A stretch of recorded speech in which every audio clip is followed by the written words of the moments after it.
Howdy, folks. Your host Double J back here, coming at you live from my studio slash south of the border locations. That's right, Taco Bell. Uh, anyhow, we'll be your pilot and navigator. That's my job, sir. Get a job, sir. Be your pilot and navigator for tonight's shenanigan-infused journey into the mind of this here particular garbage can dude. And that's right, folks. The interweb's got a real barn burner here on deck for y'all tonight. Not sure if there's any cows involved, and I'm no longer a bison rancher. Get a job, sir. Do as your parents did. Get a job. Anyhow, a lot of folks' jobs today seem to be perpetrating a bunch of bullshit between inbound hantavirus pandemics, it seems, and those damn aliens are attacking again. So lots of shit here, but we do have Troublemaker Jonah here on deck tonight to talk about some other matters relative to some fake white nationalist activities, domestic state-sponsored terror, if you will. Well, welcome back to Operation GCD, sir, for your very first time. I mean, first time this week, right? First time ever. Well, it'll be the first full one, maybe. That's right. You know, it's kind of funny, though, is that fucking faggot ass. Oh, wait, we're on YouTube. I gotta stop swearing the first 5 minutes. That hurts your algorithm. Well, not only are we on YouTube, sir, we also have an esteemed guest this evening, Mr. President William Howard Taft. How you doing, sir? Welcome back to Operation GCD. What's up? What's going on, gentlemen? Yeah, man. And you interrupted me. Don't be a communist. Hit the like button. Hit the fucking like Antivirus is coming. Mask up. Well, going on the hantavirus or whatever the other bullshit is. I mean, I think that's what it is. It's bullshit. I think it's kind of funny that they're talking about aliens while this aliens on Joe Rogan. Yeah, Scott Walter, that piece of shit who claims he's a Knights Templar, is like pushing that Jesus Christ is a fucking alien.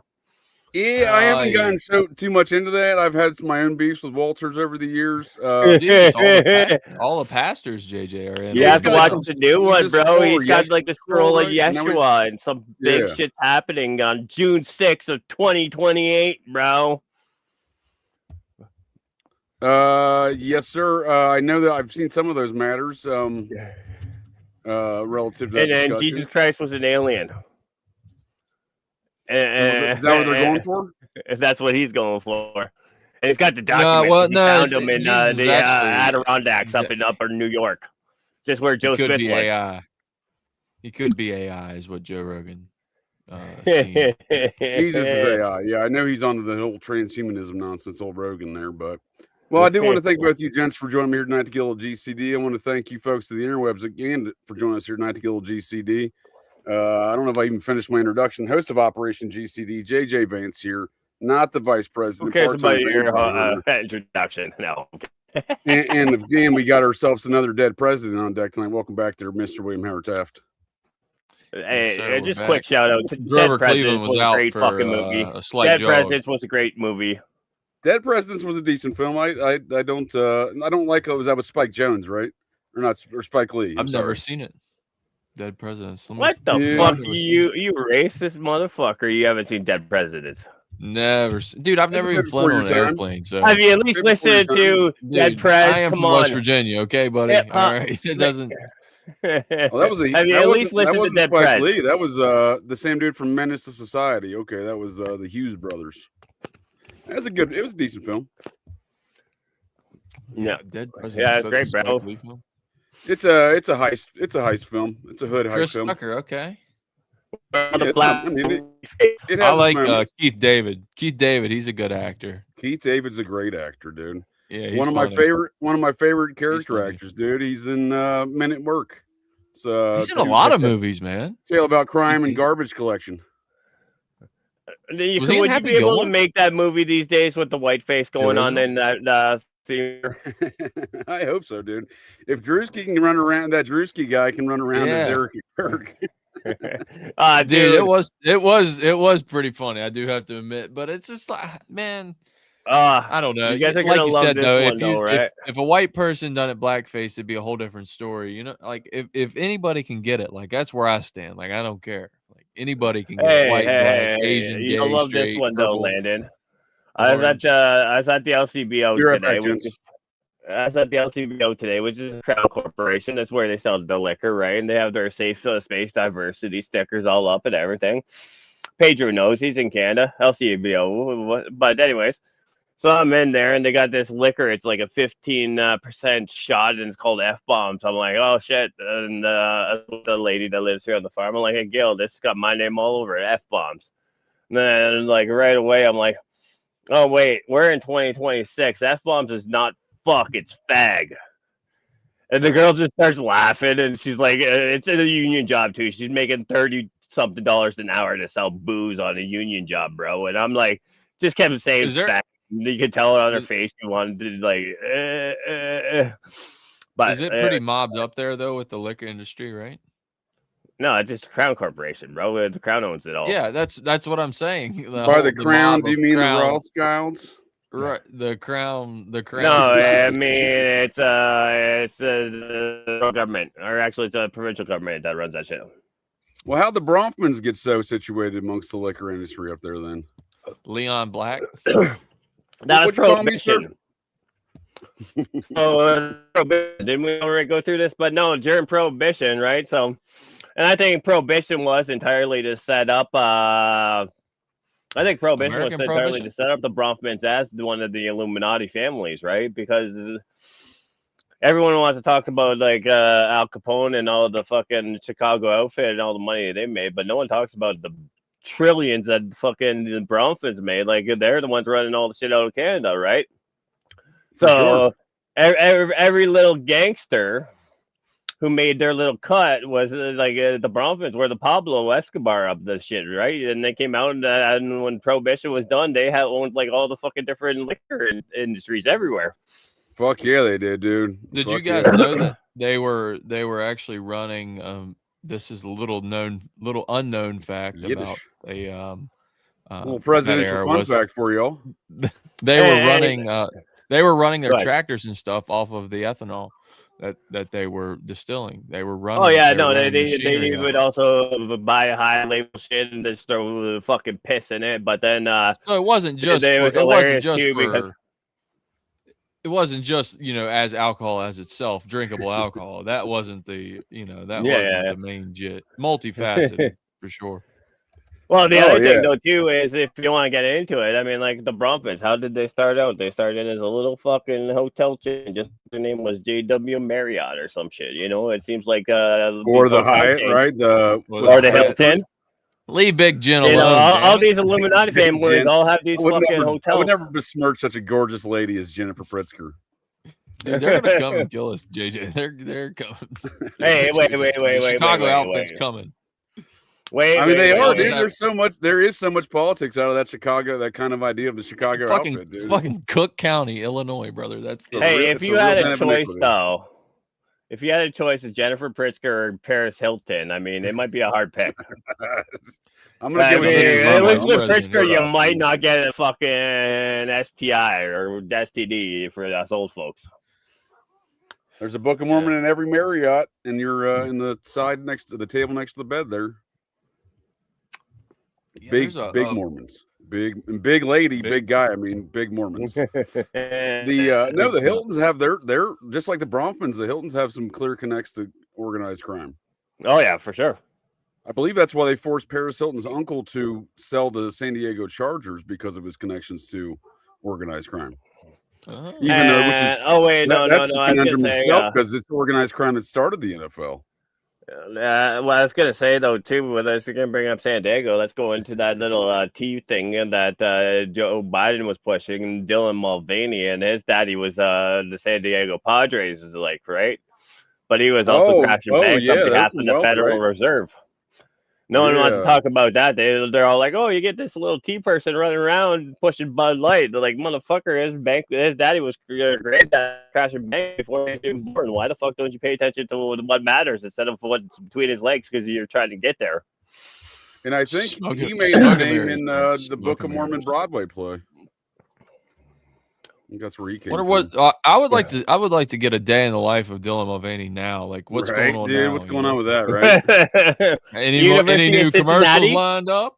Any new commercials? That's a good point. Wait. Go back. University of Cincinnati. Oh yeah, it went to the it them she him hi her went to the University of Cincinnati. Sure. Yep. Yeah, that's great. But that's a good point, though. This is a great example of how the kind of the elite folks of our society roll out their own family members in which to perpetrate psychological operations on the general populace. Oh, and he's from Chicago too, so he's an outfit guy. Chicago outfit, dude. That's what I'm telling you, dude. There's something to that, dude. There's a lot of fucking hood rat shit that comes out of Chicago. I didn't even realize he was Chicago outfit. I just knew he crashed that fucking bank, and it was the largest one at the time. 1979, I think it was the year I was born. He was the treasurer for National Steel and Shipbuilding Company as well. Is that Castle Bank and Trust? A division of General Dynamics. No, he was.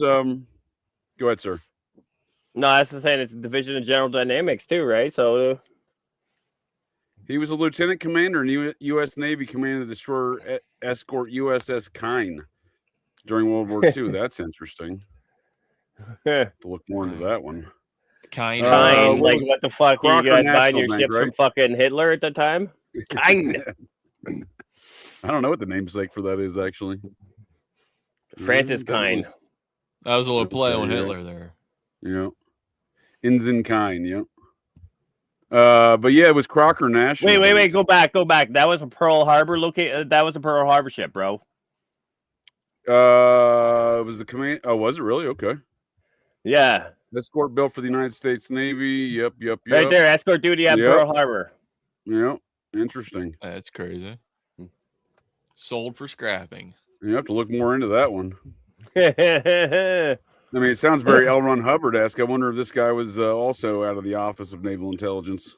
But then, you get all these little O&I work going on. Well, I mean, L. Ron Hubbard had a propensity for destroying things when he was in the Navy. I don't think that was, I don't think it's because he's a moron.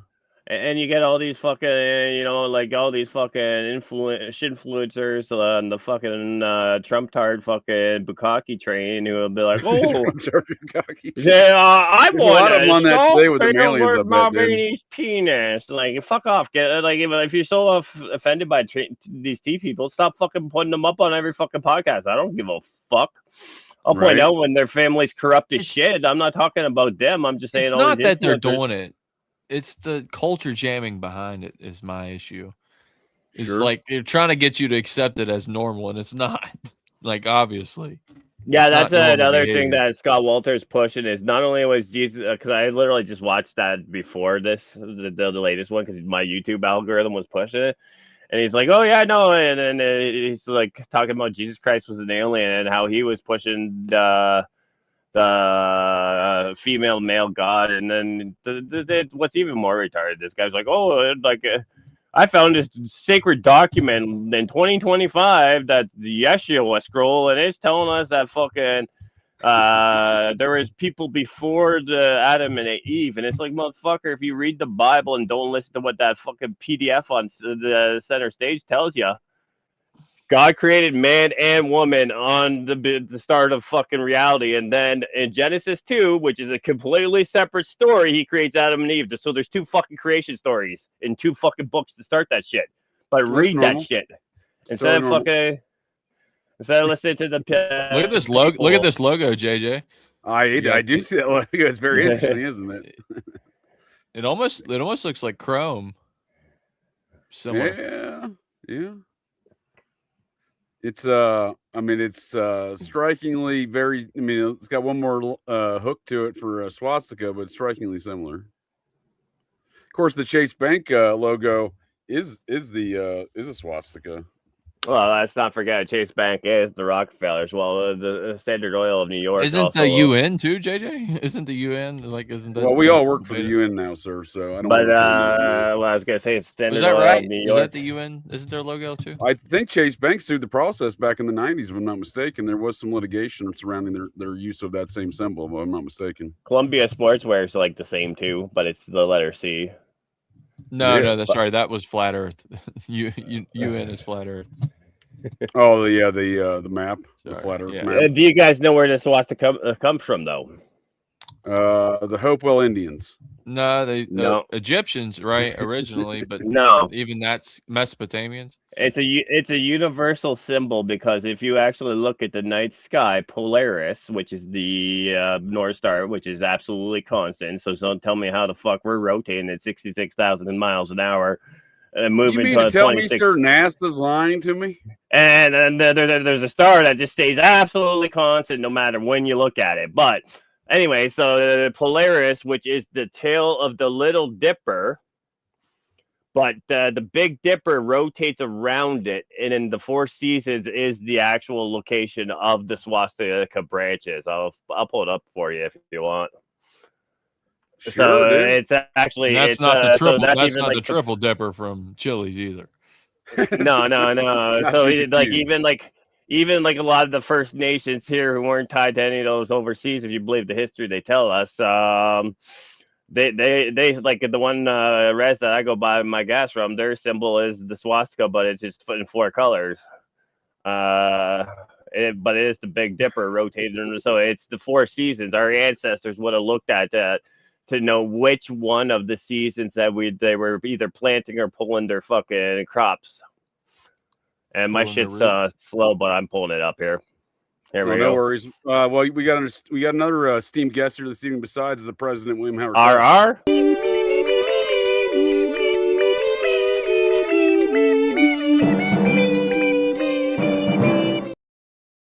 RR, good to see you, Muppet. You open up your brain hole, you might learn something. And so also anyways, good to I'll your just Langley, share it your here fellow because it's Langley still Muppets fucking loading, but yeah, it's still so loading because I'm going through my phone. But well, back to the whole Dylan Mulvaney thing. That is a good example of, again, I think of these kind of this network of Muppets that have been behind the machinations of American politics and society for many decades now. Call it Nazi-like. They seem to use Nazi symbols in a lot of their activities, and they seem to espouse Nazi philosophies, kind of the ends justify the means type scenarios. But I think Dylan Mulvaney is a great example because it was, suddenly everyone was everywhere, right? Bud Light ads, all sorts of ads, Kid right? Rock. For corporations, right? That have shareholders, that have boards that should be intervening in these matters, right? What you just pulled up, No, graduated they didn't in know. 2019. They didn't know, JJ. They didn't know. They didn't know. They They graduated in care about 2019 and was the biggest thing by what, 21? I would say maybe even 2020, dude, like right off rip.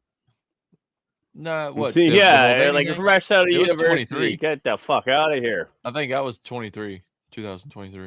Yeah. I don't know. It seems like yesterday though. 2020 does so. Everywhere, dude. They had Dylan Mulvaney everywhere. And much like Kamala Harris's daughter or stepdaughter or whatever, her husband's daughter or son, whatever that thing is. They're trying to say at the same time, oh, she's a model. Hey, that's a hot Jewish girl. This is what beauty looks like. Yeah, and then Tim Walls' son was out there like doing that retarded cry or something. He was tard maxing. I closed that one. I'm gonna open up the other one. Anyways, now while I'm it's astrotheological belief systems, right? That's where we get this, right? It's the spinning of the sun. But what I'm getting at though too, so if you think about it, there's a big argument about which one you're going with, like the left or the right turn, right? If you listen to GWAR, one mugging radio television host or whatever radio talk show host is in the bathroom always drives west because turn to the right, never to the left. If you ever listen to GWAR, Slaughterama. But anyways, no, the other reason though too is like if you're on our side of the whatnot. You say if you're on our side, no one's on our side, sir. No one. No, our side of the hemisphere, the prime meridian and whatnot, so it's going to be turned into the right. Well, if you go the opposite direction. Technically, he's a little bit wrong though. Columbus couldn't. That might not be his name. We're not entirely for sure. So. Oh, okay. But from the opposite side there, like the Asians, they have it turned into the left because it's on the other side of the meridian, right? So that's why, like you're looking at. But here's one that I pulled up. The water flows in the other direction, south of the equator. Bro, have you ever looked at the fucking night sky? The elapsed time frame on I brought the full picture up, but have you ever looked at the elapsed time still if you're like in Ecuador or on the equator where the stars actually rotate in 2 different directions? No, there's a time lapse video though. Like you just look at time lapse. It's literally like this to each other, but we're rotating like this. We're rotating like this. But if you're sitting in the fucking on the equator, you can see them go like this because it's spinning so fast. It's like one of those amusement park rides, right? You know, you can't move because it's spinning so fast. You know what I'm talking about? So, yeah, if you look there, you'll see that. Yeah. If you look there, you'll see that that's how our ancestors would know when what the crops, right? So that's why it's a universal symbol. Whether it's First Nations here in North America, whether it was the Ethiopians, the Egyptians, the Greeks, everyone fucking had some version of this. For sure. Even in the mound building culture here in America, the mound builders had a version of this. Yeah, it's not just that called First Nations, but. Yeah, I don't know. I don't know exactly the date of when the Hindu culture wants to claim, the whole Bhagavad Gita stuff, and they want to claim that's a symbol of hope in their ancient system. I don't know where that dates back to the Hopewell culture, because we don't really know. We don't know much about Christopher Columbus, which I don't disagree, sir. There's arguments to be made that he was a literary character of sorts in some capacities. Some people think some people think he's fictional completely. I mean, right. I can't. I think Scott Walter sometimes is fictional, especially when he's coming up. I've seen some of the scroll stuff. I hadn't jumped into it yet, but he's Epstein, that's being part of these bloodlines. Oh, dude, sure. fucking that could be fictional. Like complete, like a whole, like their whole life could be fabricated, such as Jeffrey Epstein. Like that could be a possibility. Like that's. I don't know who you're talking about, sir. Jeffrey Epstein. Hey, JJ, if you bring up the other one that I'm sharing right now. What is it? Released in files. Can you bring up the other screen I'm sharing right now? I don't see it yet. I'm just getting. Why is that Skinwalker Ranch, dude? There we go. So this is like this is the local res where, not the local, but it's a res near me where I go buy gas all the time. If you look at their logo, it's they call it a sun wheel. But you'll see behind it there, it's the same symbol, just in different colors for different seasons. They call it a sun wheel, and a great place to go buy gas. They got a great chicken joint in it. They call that a Skywalker, huh? Sun wheel, I said. I know, but is there another term for it as Skywalker? I have not heard that, but there's enough different tribes out there that I wouldn't put it past anything, Which is also really funny because I just think it'd be an interesting name about Skywalker with kind of the occult business embedded into the whole Star Wars mythology.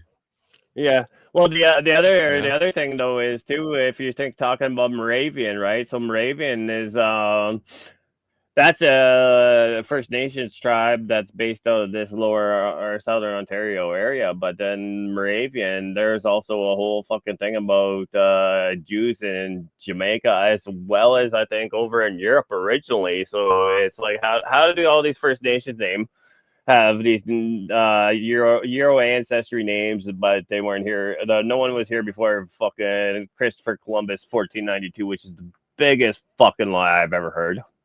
Because let me just tell you, in 1492. Well, that's one of the things I appreciate about Scott Walter, was always poking holes in some of that Columbian Christopher Columbus stuff. Oh yeah. Well, I mean, you got to look at the natives too, up your way, Jonah, with Turtle Island. The native Canadians believed in Turtle Island. Man, we got the Tower of Babel here in Canada. On top of turtles, dude? They have. It's kind of weird how the story goes. It's like a flood, and like a muskrat. Dude, we have the soil was placed on the turtle on its back, so it's like I don't know. It's kind of. I haven't looked totally into it. But I mean, we have the Tower of Babel here in Canada. Eh? So would that make it like bacteria on the back of a turtle? Then is that what you're trying to tell me, dude? It's actually a well believed. Like, I think I'm doing a terrible job of representing this, but it's like an actual. Yeah, but here's the other thing with what Landon's saying. Like, that's not that far off from, think of Tiamat and Marduk. Marduk slays that bitch, and they use her body as the fucking land that we live on, right? Right. So, I mean, and then again, it's one of those universal fucking stories that somehow we all came up with it, but we never had any communication. And the mummies definitely didn't have cocaine in their blood because we had to shut down that fucking testing. And there's You know what definitely I'm a saying? flood myth to this. There's a flood element to this myth as well, right? This origin story. Yeah. I All think of them. it doesn't. I think it kind of goes into how they were thinking that like black people were already here, kind of. Uh-oh. That this Well, America is kind of not just black America is people. kind Are of you like the saying we was starting. kings, dude? Is this a we was kings theory? No, it's like it's kind of like America was the starting point. Yeah, I hear And you. then Wakanda people forever. moved out, towards Europe and Africa and Asia and all that. So it's kind of thinking this was the birthplace of creation. life. Yeah. Right. So I mean, it's a weird thought. I mean, I've Well, looked I a little bit mean, into it. I'm doing a terrible job of talking about it though, because Is it a weird thought? I haven't. I I don't know. really Is it They weird to believe any it. other It's thought? real enough. You know what I mean? It's real enough for them to believe in it. So there has No. to be It's some really interesting. fire Landon there. brings that up because I was bringing something else up. So let's go ahead here. I'm gonna share my screen because I would say that there's a good argument to say that the Tower of Babel is here in Canada. Oh, I've So heard that. I share my screen now. What's that? Give me 1 second. Where you at? I lost you. Oh, there you are. I was on other tabs. So, anyways, it's called Mount Babel. It's so if you go here, it's 952-meter high mountain, right? Fuck off with your stupid shit, Google AI, you fucking scumbag. Anyways, this little so you'll see here. Reference there. You'll see Mount here Babel, that it's huh? allegedly named. Yeah, it's allegedly named after a Dominican monk who fucking discovered it in the 1700s, but it's 214 million years old. And if I go up here and do Is that images, carbon dated? dude, this is allegedly a fucking impact from a meteorite. Look at the here, the third one over. Tell me that's a fucking meteor that came straight down and left a fucking perfect like circular path around it. It certainly has that appearance, and then everyone, if you go around it, don't you?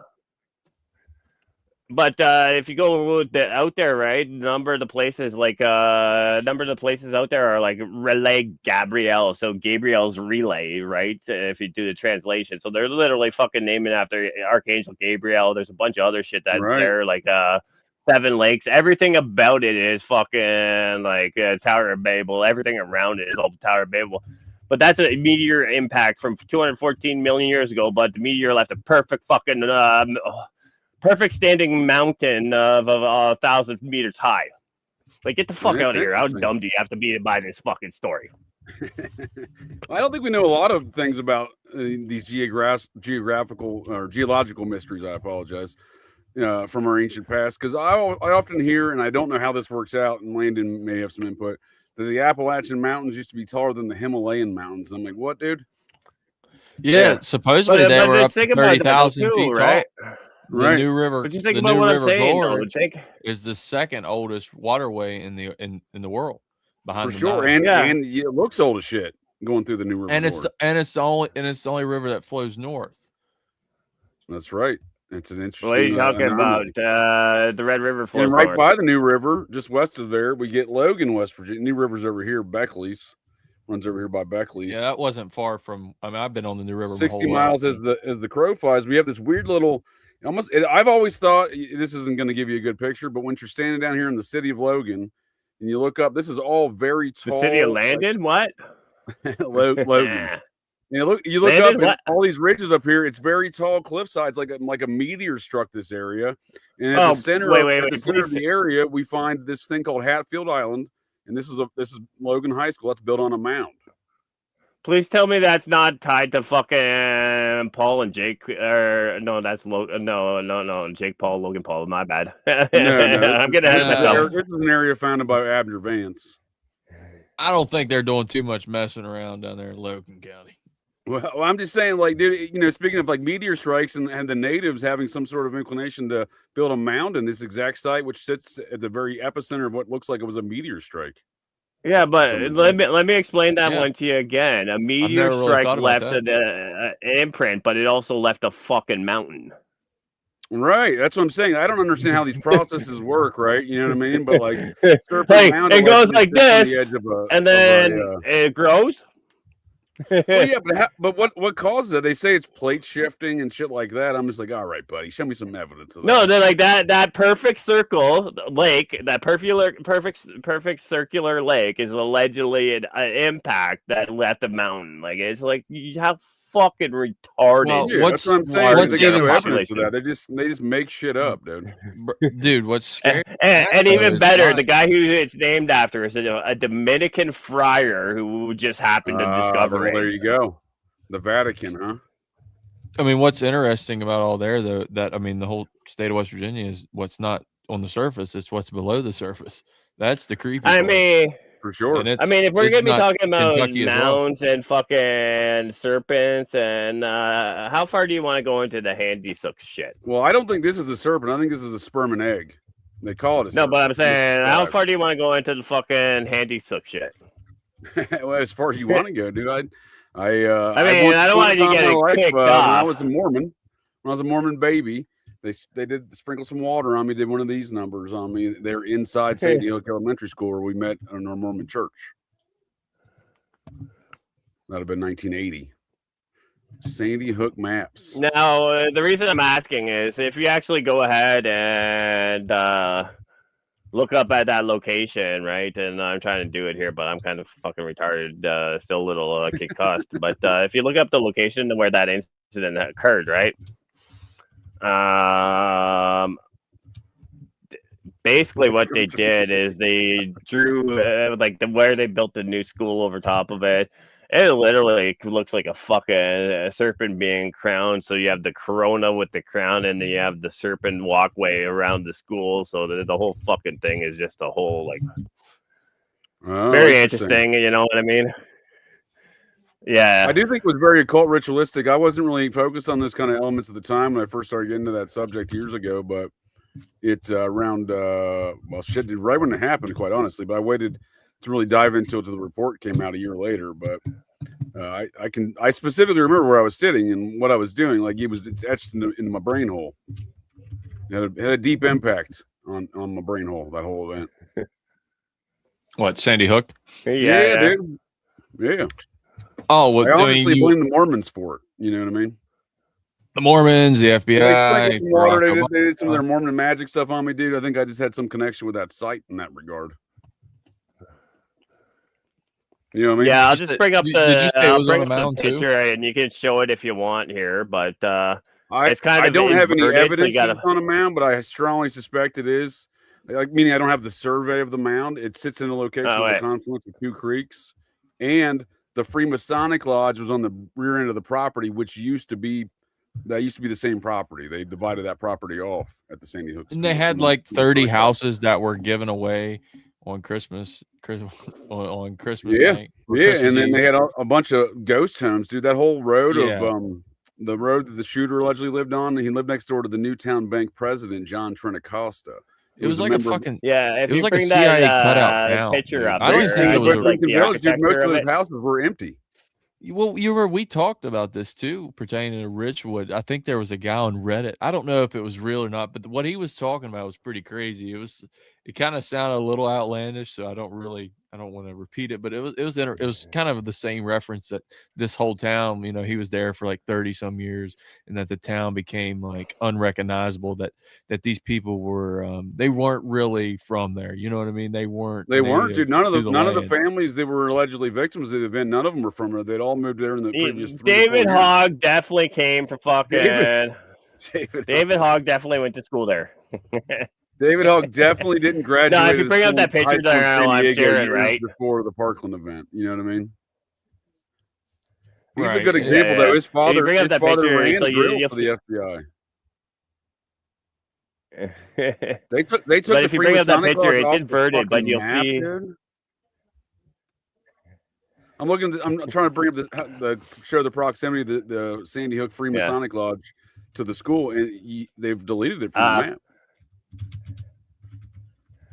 The one I'm showing is the architecture rendering of the new school, and if you look at it closely, it's upside down, but then you have the 4-pointed crown on top, which is the building that they built, and then you can kind of see the two eyes with the tail going down, so it's a serpent being crowned, right? So the corona, before the coronavirus, they always lead into the next event. Like those 3 buildings came down from 2 planes, and then they built a giant fucking syringe in the fucking replacement building. You know what I mean?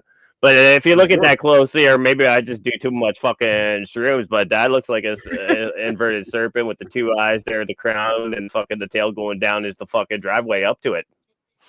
No, I can see I can see the points there for sure. Yeah, I see what you're talking about. If you get rid of that baseball diamond and the little fucking matching diamond on the other side, which there's a little something weird about the fucking baseball diamond and the fucking home plate, like that's part of the school. Like, why the fuck do they have that little fucking jut out fucking pond there? What's going on with that? That just seems odd to me too. Like, you know what I mean? No, for sure. For sure. So, but yeah, no. And I love the landscape there. Landscape architecture is designed to deter attacks. I think you're fucking late. If it's real. Yeah, they missed the target. I'm just saying. I think you're fucking. No, that's what they did afterwards. After this is the local Masonic Lodge right here. That all the money was stolen. 3, and it's on Washington Avenue. And my theories of the society code, where these things are, the names of the society. Hey, there you go, right there. Look again. You see the 4 points for the fucking crown, and it's inverted. No, right? That's what I'm saying. I can see the points for sure. That crown looks very, very much. I can't really flip this, but I see what you're saying. And then you get the whole face here, and then the drive up is the fucking tail. It's literally a fucking serpent being crowned. Yeah, and they built that road specifically for that school. That's the only thing on that road. Yeah, Dickinson Drive. Yeah. But it used to, at one point in time, that's kind of real estate before it was a school, it was the same piece of real estate as this Freemasonic Lodge, which at the time, I thought it sat over here on Crestwood. I think they moved it. I think it used to sit here at the end of Crestwood. So you see in the Sandy Hook event, when they're chasing folks up the hill and they claim it's at 9 a.m., it's really at 12:30 p.m. We later find out. They sold it to the world, though, that those were the assailants. And they're running up towards the Freemasonic Lodge that used to sit on Crestwood. Was there video? So a little Boston Tea Party action going on there, huh, JJ? As far as, what do you mean? Running back to cutting open the tea bags there in the harbor, and then running back to the Masons Lodge. Oh yeah, for sure, dude. I do think do that here, because here's the other deal. When we see the whole press conference with Dr. Wayne Carver laughing and making jokes, that's right here. So it's literally through the woods, dude. So you have the school here, right, which is now marked as memorial. Literally through the woods, you have this park. It's called Treadwell Memorial Park. Literally right here, almost if it weren't for the trees, you could see the school. That it was literally held in this very small enclave of Newtown, Connecticut. This is not the main. This is kind of tucked back under the highway, almost next to the river. There's a whole nature preserve on the back end of it, dude. And speaking of all these strange real estate things, did you know there was a real estate appraiser that lived a half a mile from the school that disappeared in the aftermath of the event? Like dead, or like just never found? Never found, dude. How does one go missing in America? Like these scientists. I mean, I'm not buying. I don't want to jump to conclusions, and I don't want to throw you off track. So sorry, I won't go there yet. No, we go there a little bit. No. Let's keep going on Sandy Hook. I was getting into because Robert the video. He disappeared. He vanished out of his home. All of his belongings were there. Vanished out in the middle of the afternoon on July of 2013. Was there an actual video of like am I remembering this right? There was like black duffel bags, and they were pulling up the back behind the school. Is this out of a van, right? Oh shit! Maybe they did find this guy, dude. He was living under an assumed name. What the fuck? I'm way behind on this one. Yeah, he was a real estate appraiser, lived right down the street, dude. It says, in fact, he had actually resettled in Rock Hill, New York under an assumed name Richard King, which was not discovered until after his death in late 2022. How do you do that in this day and age? When everyone, dude, they made disappearance. They made a show about this, dude. How do you disappear, dude, when your face is everywhere like that? How do you get a new name and identity, dude? There seems to be a lot more to this tale. Did you know there's a naval weapons station right down the street from that? Because like when I just looked up the latitude and longitude to see the significance of the numbers, that's the first thing is like, other commonly searched. Dude, Connecticut's a huge defense. That's a huge defense. Oh yeah, absolutely. That's like little Hollywood. It's the naval weapons station. The people that make the helicopters, not Bell Helicopter. Bell, UTC. yeah, they're out of there, I think. Yeah, right? I think UTC owns them now. UTC is headquartered there. GE's headquartered in Fairfield County. Lot of heavy. You see the same thing in Boulder. PerkinElmer. PerkinElmer. You ever heard of them? They mapped the human genome. Okay. My grandfather was their top secret Mr. Fix-It for like 37 years. He, amongst other things, they did a lot of DARPA, CIA, and NASA contracts out of there, but they're out of Fairfield County. That's the same thing that went on in Boulder too, right? With John Benet Ramsey. Her dad was working for shit. What was it? No, he sold his company to Access Graphics. He sold that was L3, right? Or he sold it to Northrop Grumman. Northrop Grumman. Yeah, he sold it to Northrop Grumman. So, yeah. Northrop Grumman was the ones that all the fucking guys in Virginia or Charlottesville were all Bell fucking tied to Aerospace that, and then fucking PBS started looking into it, right? What was that, Jonah? Sorry, Jonah. When PBS started looking into the big Charlottesville fucking thing, psychological operations, a bunch of them were Northrop Grumman guys, and then they shut down the fucking investigation. PBS did. Oh, I didn't know that. Michael Rappaport, you remember when he went off on the whole Michael Rappaport, dude. What's that? That dude's working for somebody, right? Yeah, so I mean, he does have a tiny hat. So speaking of space, I don't know what this means, but my grandfather is responsible for fixing this project for PerkinElmer and NASA, the Hubble Space Telescope. So it was part of their optical systems unit there. What was up with the whole what was the fact? Was this just like some type of backwater, washing of money? Because you see the same thing with the. That's a good question, man. I don't know. This is literally 5 miles from Sandy Hook, 10 miles from Sandy Hook. This lab is. That's super weird because that's the height of the Cold War and just kind of the time. I'm looking at the time frame of this 79. You know what I mean? Right. No, it is the height of the Green Cold War. Bank, deep in the space Cold War at the time. Right. Sure. Yeah. You have Green Bank in Pocahontas County too, JJ. I was going to mention that. With the scope they got up there. Check. I don't know if we've discussed that on here or not. I don't know, but these people have always creeped me the fuck out, dude. They mapped the human genome, allegedly. Yeah, Green Bank. It's a crazy ass telescope, dude. It's huge. Green Bank? Yeah, check it out in Pocahontas County. It's like the biggest fucking telescope in the world. It's crazy. Oh yeah, and back in West Virginia. Okay, yep, okay. Sorry, this was in the Green Bank Observatory. Yeah, when was this thing made? I think before that the biggest one was in Cincinnati. Okay. On Mount Adams, east of the Mississippi. Robert C. Byrd, Green Bank. You got to tag his name on. He's a KKK Grand Dragon. Mr. Byrd on there. The Birdman. What's this, dude? The Maven spacecraft.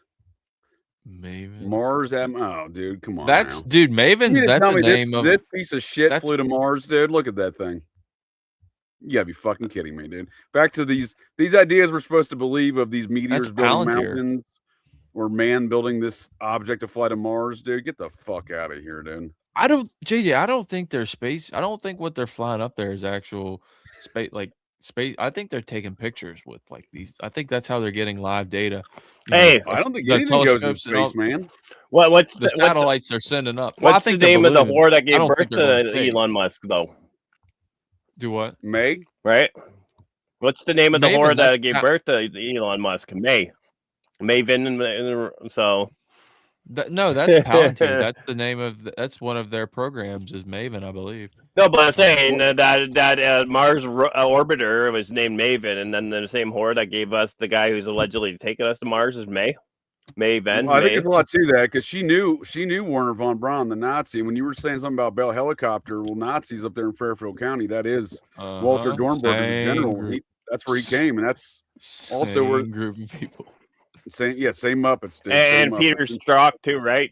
You throw the bushes in there with that crap. You can throw the bushes in there. Get some bush in here. No, that's a good point. I've showed you that before. Where Peter Strzok's dad was. Go ahead, sir. Go ahead. No, I was saying I showed you that before. Where Peter Strzok's dad was in Tehran in '79 as a fucking managing director of Bell Helicopters at a CIA cover. Right. That's right. That's a good point. That's a solid point, sir. The Strucks are multi-generational. Literally doing fucking news articles as his NOC. But I do think there's probably more.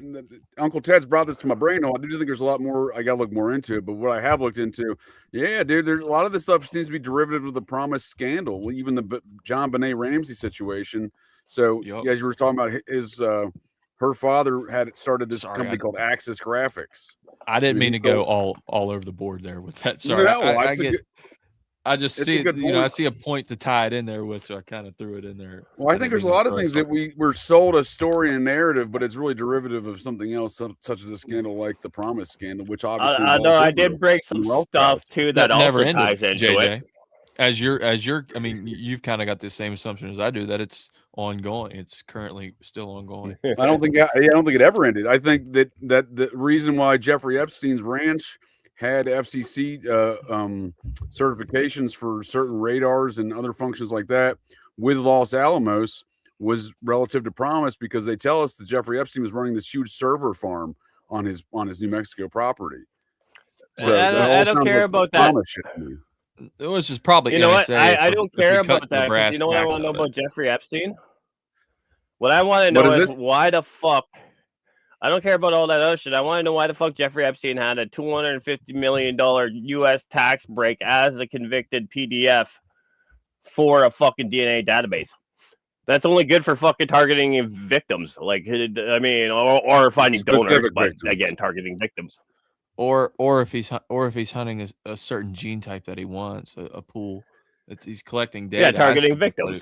It's still all the same shit. Well, I mean, I think targeting victims to a point, Jonah, but also trying to make a superhuman race, probably.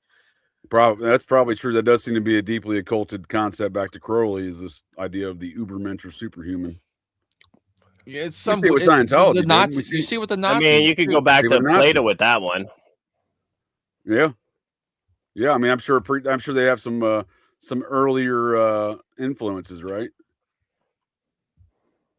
But I believe the term Superman was first coined by Crowley. Yeah. And that would tie in with your Jack Parsons there. No, I really do, because I think we see all of these same Jack folks are in these same ideas in the same little circle. Yeah, but right? You get and you got to be in the know to know what it means too. You know, you don't just your average person doesn't see it. The Templars kind of rolled the same way in a sense. It took one to know one. You just not regular people knew what those meant. You know what I mean? Is that like if you want to be a Freemason, you got to ask a Freemason? Yeah. Is that what you're saying? Well, I'm just being a smart ass. No, I think you actually got to be asked to be one. I don't think you can just. No, they'll definitely. That's what they claim. They'll try to recruit folks. I did try to join a lodge at one point when I was 19. They would not accept me. So. Really? I wouldn't accept you either. Did they like, what do you mean they wouldn't accept you? Did they start checking in on you and they're like, nope? I don't know if it was because I wasn't in that same district or what. They just told me to check with my local lodge, but I was working in the area at the time. So I was trying to, join up with them, but I never worked out. So. Never checked in with the local boys. For before all the butt stuff happened, though, I'm kind of glad that it didn't, you know what I mean? I'm pretty sure that's what they're all about, and outside them lodges, just jamming things up each other's butts. It's something to do with probably that, I would assume. So this is a 2018 PBS Frontline ProPublica investigation exposed what Michael Missilis, a Northrop Grumman aerospace engineer with high-level security clearances, participated in violent white supremacist rallies. Okay. I didn't know there was a and it wasn't just him. If you watch it, that's just their AI. But if you watch it, it wasn't just him. But then the Rise Above movement, that actually goes directly through Gray Zone tied that Rise Above movement. Like Max Blumenthal. I'm not necessarily saying I'm a fan of his, but he does link some good information. Seems to be objective, right? Yeah, I mean, he might be today's Seymour Hersh, but Seymour Hersh gave us some good information either way, right? You know what I mean? You gotta find out the control and you gotta find out the opposition either way, right? But at the end of the day, that Rise Above movement was also directly tied to the Azov Battalion before any of this shit happened. So these guys were also flying over and training with the Azov Battalion. The Donbass region there and the Ukes, which I mean, they're basically Nazis, right? Jonah? Yeah. I mean, if you go back to the Days off. history, I mean, how much do you believe what they tell us in World War II? Because Joseph Stalin was the good guy and he won the war, right? He went in and What? saved the Americans. Never mind, the Well, Americans he actually worked sat for there and Wall let him Street go though, in. didn't But he? If it what's wasn't for that? the Rockefellers and Wall Street, Stalin could have never gotten across Europe, right?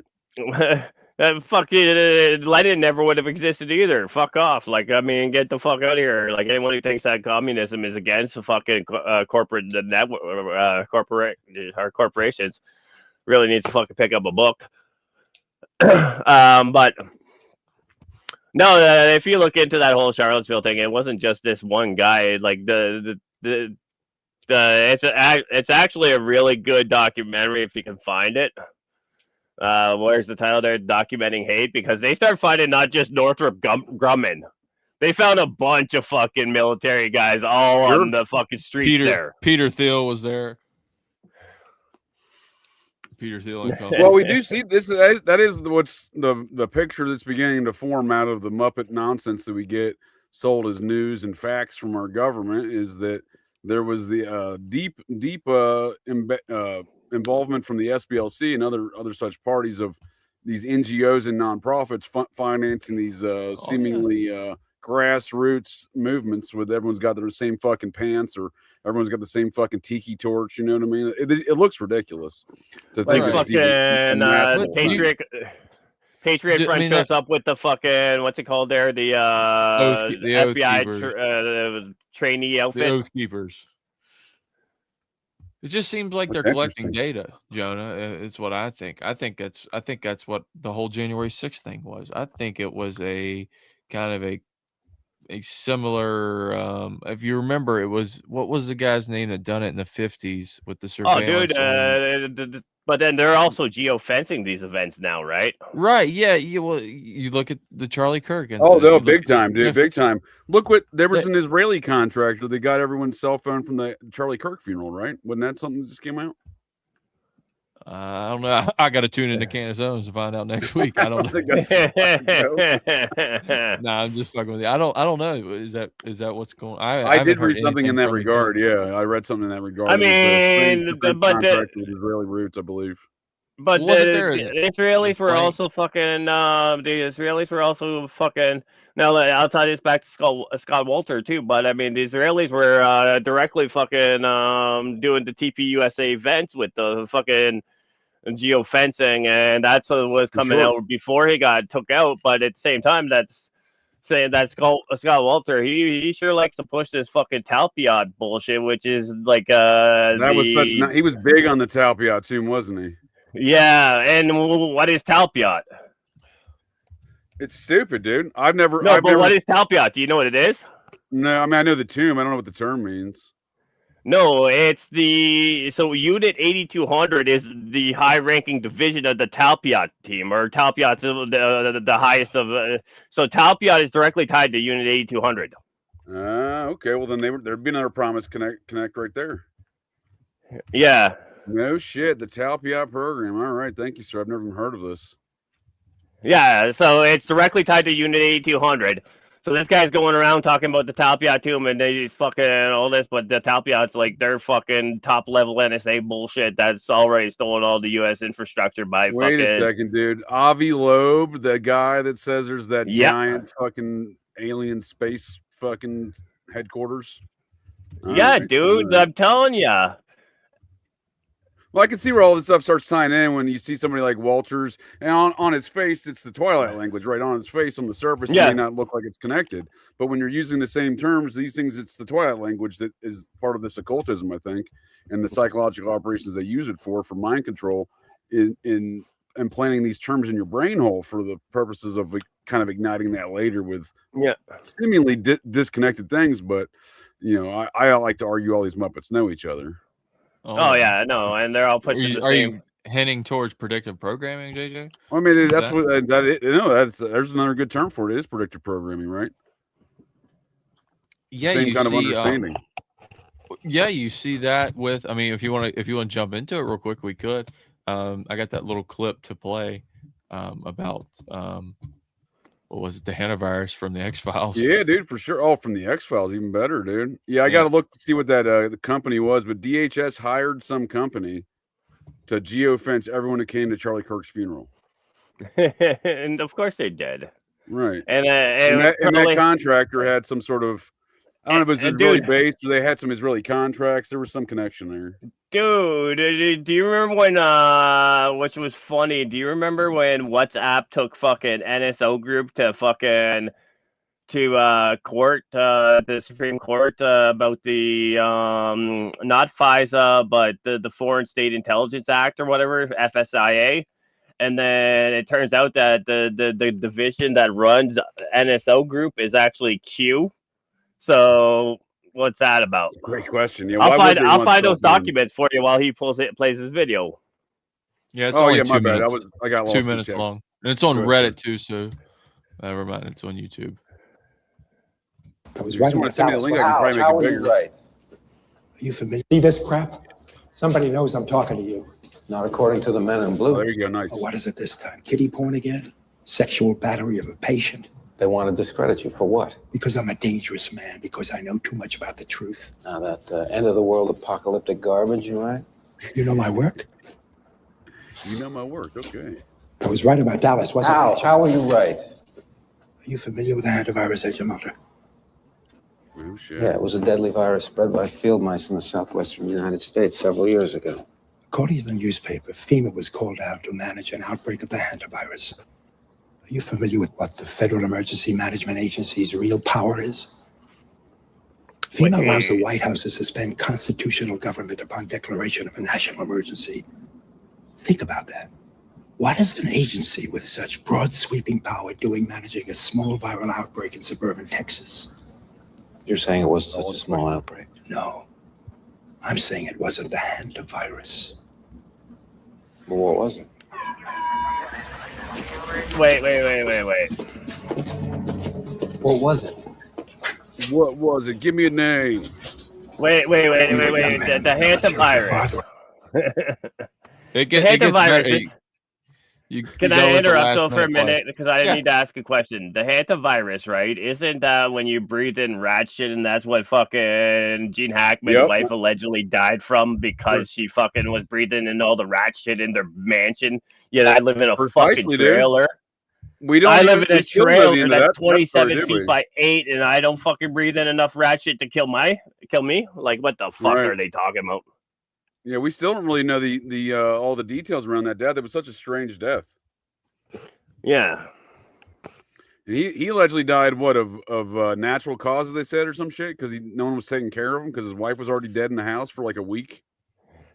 Dude, the hantavirus isn't something you just die of. Like, I mean, you fucking have to be like, dude, you have to have like fucking handfuls of fucking rat shit in your fucking hands fucking breathing it in. I was about to say, I imagine there's got to be a high volume of that you're breathing both of you are from West Virginia. You drank, you should have breathed in enough fucking rat shit that you should be dead if that bitch is dying in the I was raised in a barn and I bathed in the river. I'm still breathing.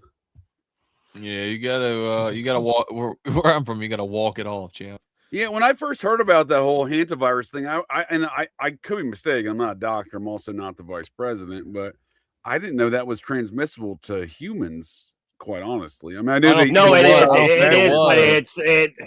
is, but it's one of those things like you're talking like 3 fucking deaths a year or something in the entire United States, and then all of a sudden people start getting it. And maybe after you genetically modify them with some fucking shit that you mandate. I mean.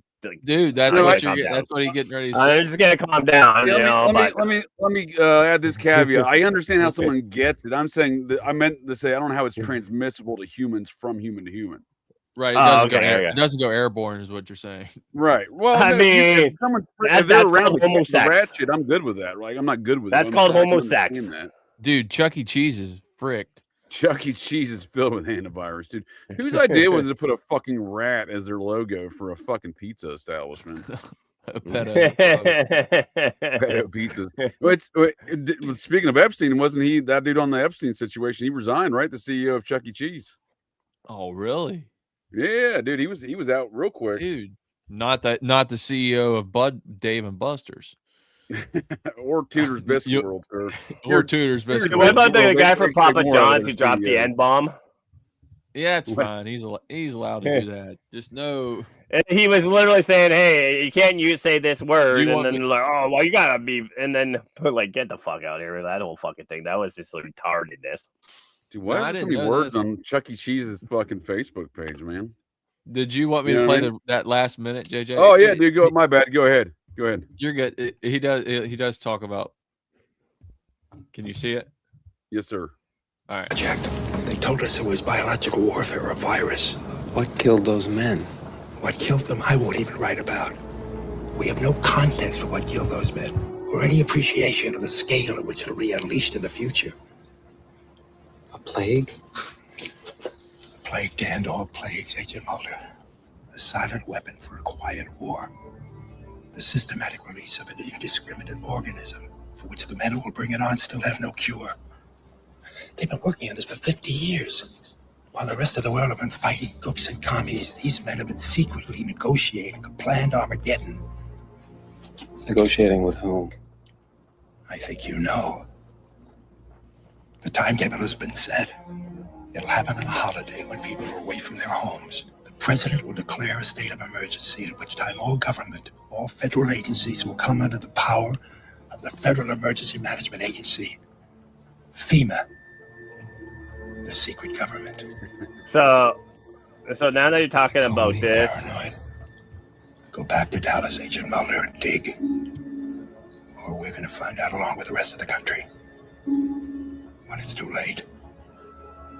Why does he want him to go back to Dallas? I never watched the show, so. That's a good wait. Now that you're talking about that bullshit and what he talks about them playing for 50 years, I mean, I'll give a shout out to Clint because he's always like, well, Bill Cooper said. But I mean, on this occasion, Bill Cooper did actually tell us in Behold the Pale Horse that Aurelio Paquet, and that's Peccei, Aurelio Paquet of the Club of Rome, was talking about 1971 creating a virus, which would be followed up by the the cure, which is actually the real weapon. And they'll have a prophylactic, and that's actually mentioned in Behold the Pale Horse, but it goes back to the Club of Rome. But since I'm bringing up the Club of Rome, last week when we were doing the breakdown of, I don't even fucking remember which movie, because I have a bit of a head injury. But anyways, I did say we had to come on so I could talk about this shit. And if you want to bring my fucking screen forward here, because I'm going to... Not only was David... Thank you, Uncle Ted. Not only was David Duchovny, JFK Jr.'s roommate, they had a third member of their little trifecta of friends, and that was famed Scientologist Jason Begay. He was their Z News #1 actor in Hollywood before Tom Cruise. How did the guy from fucking Vancouver become the roommate of JFK Jr.?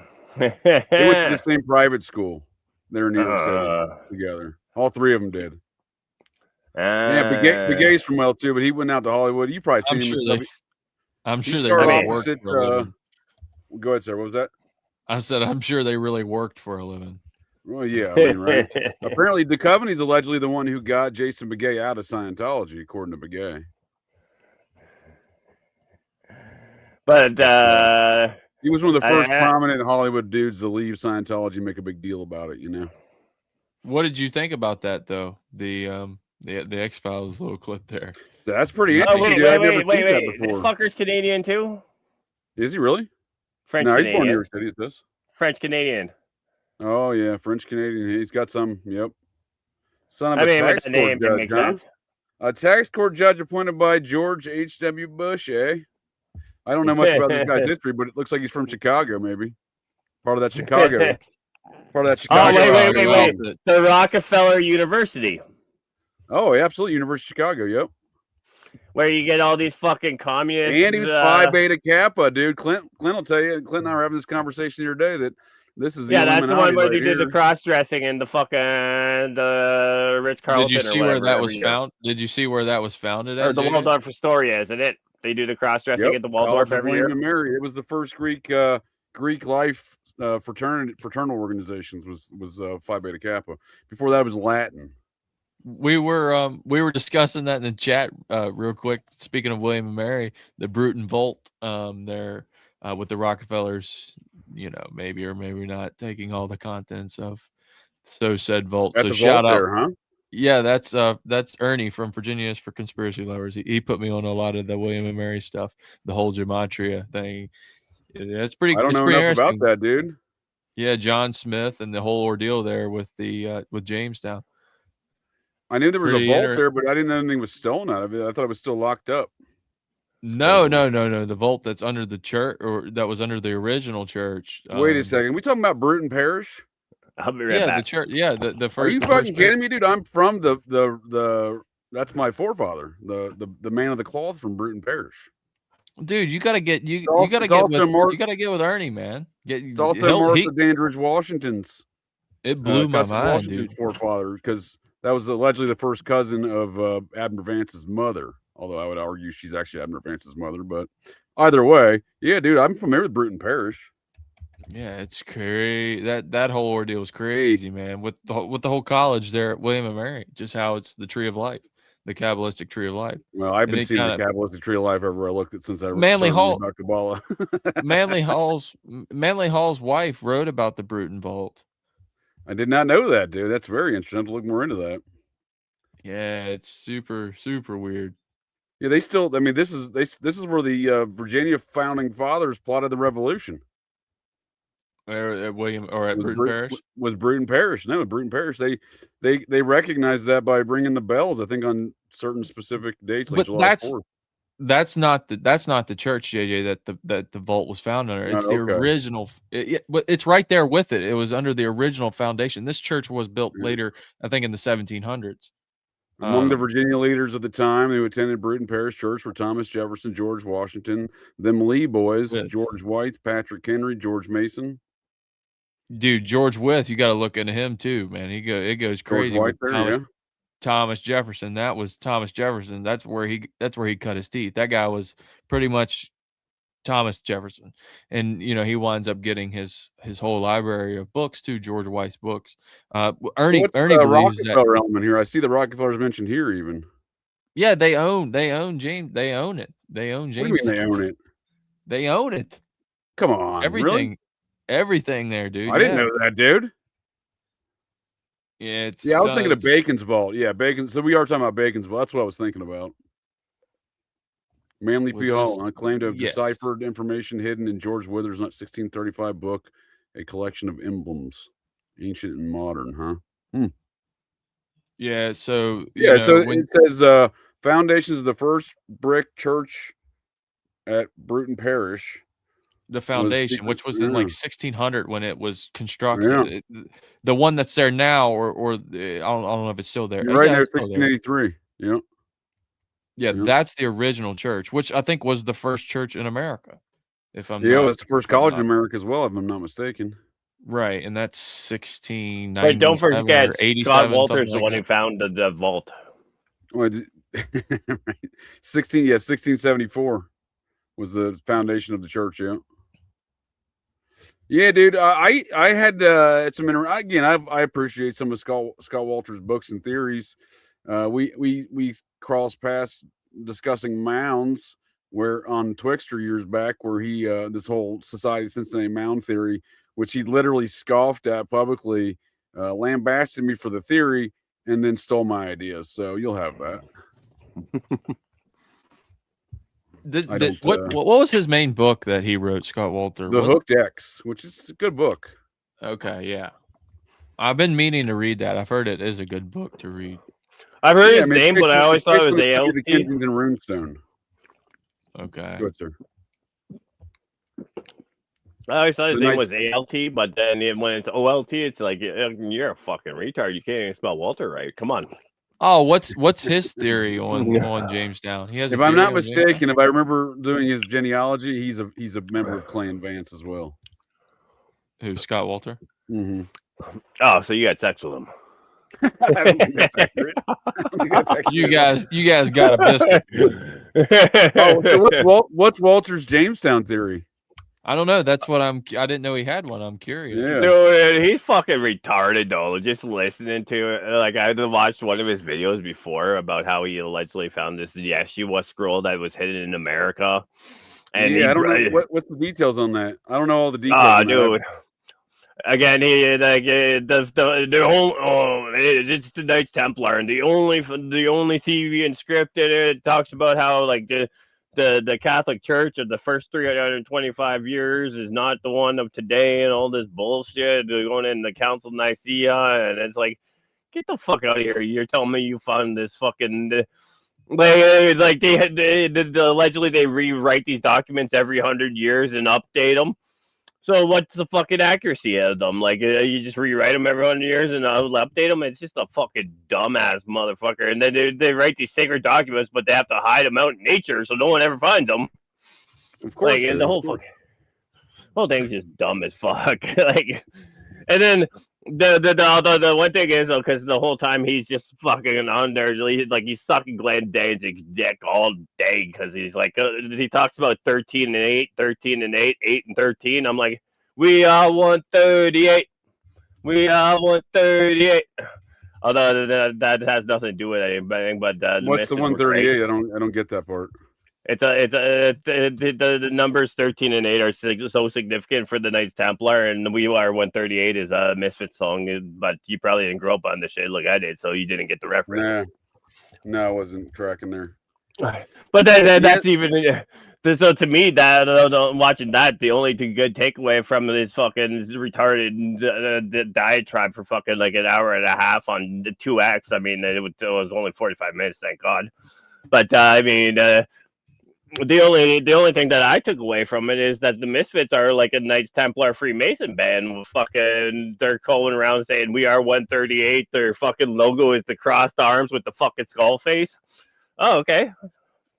I never knew that before, but kind of fucking lines up with all the fucking shit he's talking, because he's just sucking Glenn Danzig's dick with the 13 is a sacred number to the Templars. Oh, the number 8's a sacred number. So you'll see like. Oh, is it a coincidence that this one has 13 letters in it? Oh, is it a coincidence that this is 8 lines long? It's just fucking retarded. I mean, I think there's a lot of things in these subjects that are intentionally there to muddy the waters, right? Oh, he's just like, dude, like, man. And now on top of that, though, too, the whole fucking thing is about some shit he found with a bunch of fucking CIA agents. Get the fuck out of here! Like, I'm gonna believe anything that comes out. Is that the story behind this Yeshua scroll? Is a CIA story?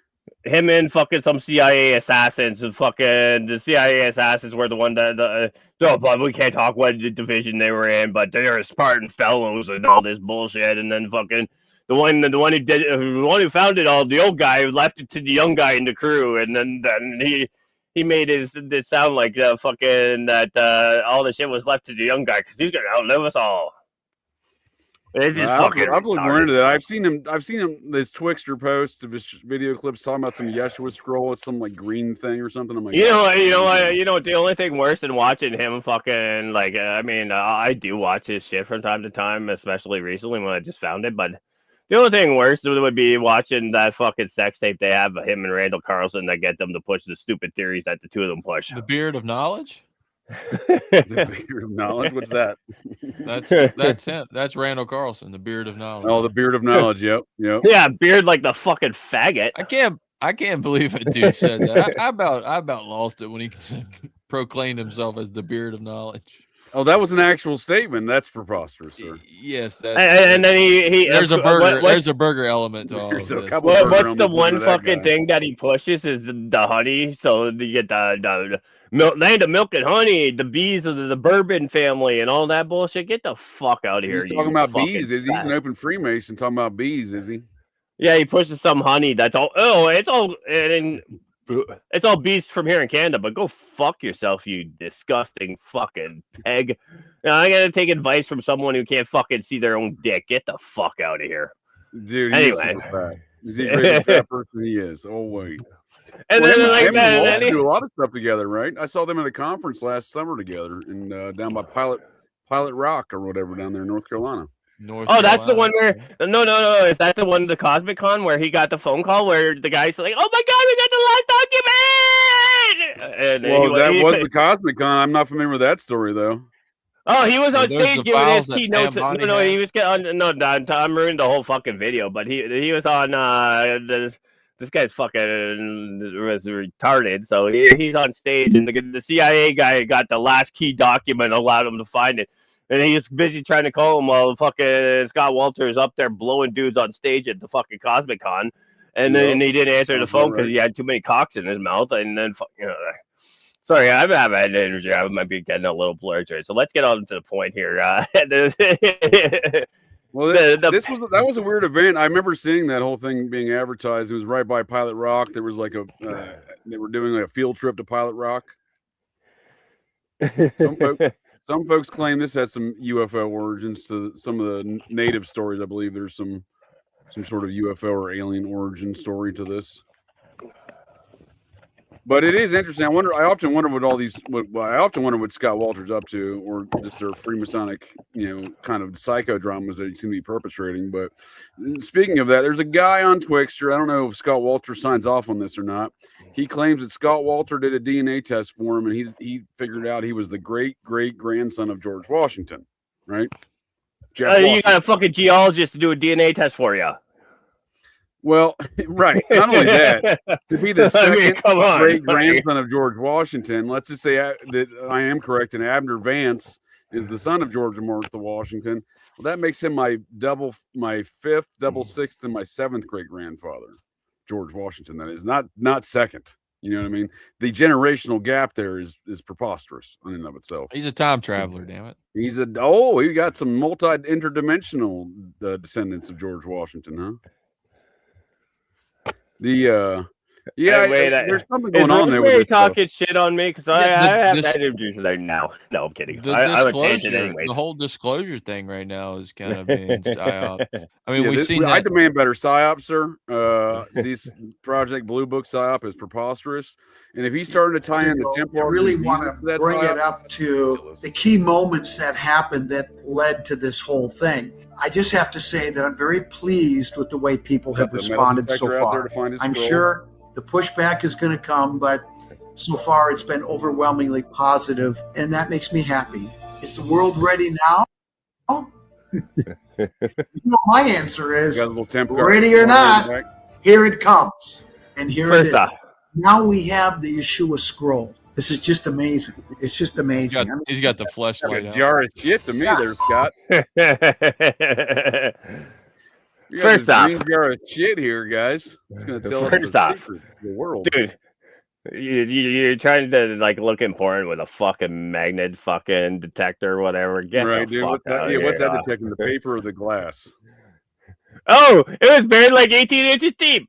And you're using that little fucking magnet detector to fucking find this fucking shit that was buried 18 inches deep in a tree stump. And we found the 8 buttons. That kind of imposes a belief system that's similar to the Mormons, and again, there's an intersection of these ideas there. But the whole Jesus Tales of America is in the Book of Mormon. I mean, that's kind of supporting it right there, right? I mean, and it's right where fucking Joe Smith was anyways. He's up in the Adirondacks, so get the fuck out of here. Is he? No shit. Is that where I was about to ask you? What was that? And it's somewhere in the Adirondacks at some little fucking island that he had to be flown into, and the guy had canoes there, so they could take the canoes and. But no one lives there, but whoever buried it there in 1908 made sure to fucking move these 4 boulders so they could follow the fucking treasure map. Get the fuck out of here, Nicolas Cage fucking bullshit. This is the plot, National Treasure 3 then, is what you're saying. Dude, I'm telling you have to watch it. You're going to fucking laugh as much as I did. Because the whole thing is, and then he's going on about the whole Knights Templar and how great they are and bullshit after bullshit. And and he's got the fucking flag up there the whole time. But I see you did an episode of the Y-Files where he gave this whole story about this a couple months ago, huh? Yeah, and Randall Carson's, but no, he just dropped one again. He just dropped one. If you go to his YouTube, because I watched it earlier, it's be ready for June 6, 2026. Which is again, dude, they're gonna push it to 2026, 6/6/2026.